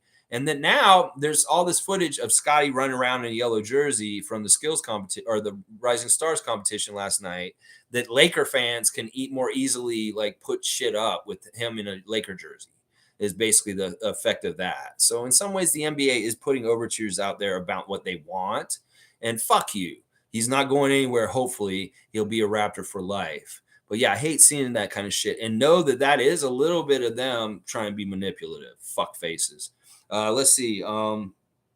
Randolph Siri made it. Beloved Raptors freaks, most informative gang. Blessings, blessings, blessings. Scottie represented us well. Let's hope Pascal does even better this weekend. Yeah, I want Pascal to do some good stuff. Like I said, I'm going to be paying real close attention to when he gets picked between LeBron and Giannis. I want to make sure that man's nowhere near the bottom of getting picked last. If he is, it's fucked up and is biased. Because we know he's one of the top players in this league, and he needs that shine. He shouldn't have been a replacement in the first place. Mike saying, I did an all business stream, no extra stuff, good, clean Raptors talk, a monthly review thing where the viewers can comment and ask questions and chill. Mo even came by. Cool. Okay, that's what you were doing. I was wondering what the content or like the discussion was. I thought you were just hanging out. That's cool. Sheer Khan saying, love the vibes the last couple games, even if it was Pistons and Magic. Team is going to gel together and crush the opponent's spirits is an awesome D. Offense is going to come together as well. Go Raps. Sheer Khan is a real one. I can tell. Sheer Khan has a very pure love for the Raptors and winning. And I can tell. I can tell in the comments. You really can tell that. Yeah, people want to poo-poo that it was the Pistons and the Magic. Well, all right, let's get some tougher opponents and try out the Pearl edition on our team against them. And I think New Orleans will be a great challenge when we get on the other side of this all-star break, but we'll be ready for it when it comes around. I'll be ready for that. Yada's saying Lakers fans can keep dreaming. That's right. That's what Masai said. You want Nick Nurse? You want Nick Nurse as your coach? Well, you can dream. You can dream. You can dream to be like Mike. You can dream to have Kobe. You can dream to have Messi. You can dream to have Nick Nurse. You can dream to have Scottie Barnes. It's just you guys are all dreamers, and you keep dreaming. The rest of you league out there. Let's see. Country Kong saying, good morning, freaks. I enjoyed the games last night. You could tell which team Scottie was on because the other young players seemed to play harder and more together. He's truly a galvanizing force. Yeah, that was something the commentators were pointing out. Some of the teams were not as serious. Joakim Noah's team in some ways. And then other teams were very serious. And Scottie's team was very businesslike. And very much like, listen, Scottie didn't approach this as like a celebrity or an all-star event or something like that.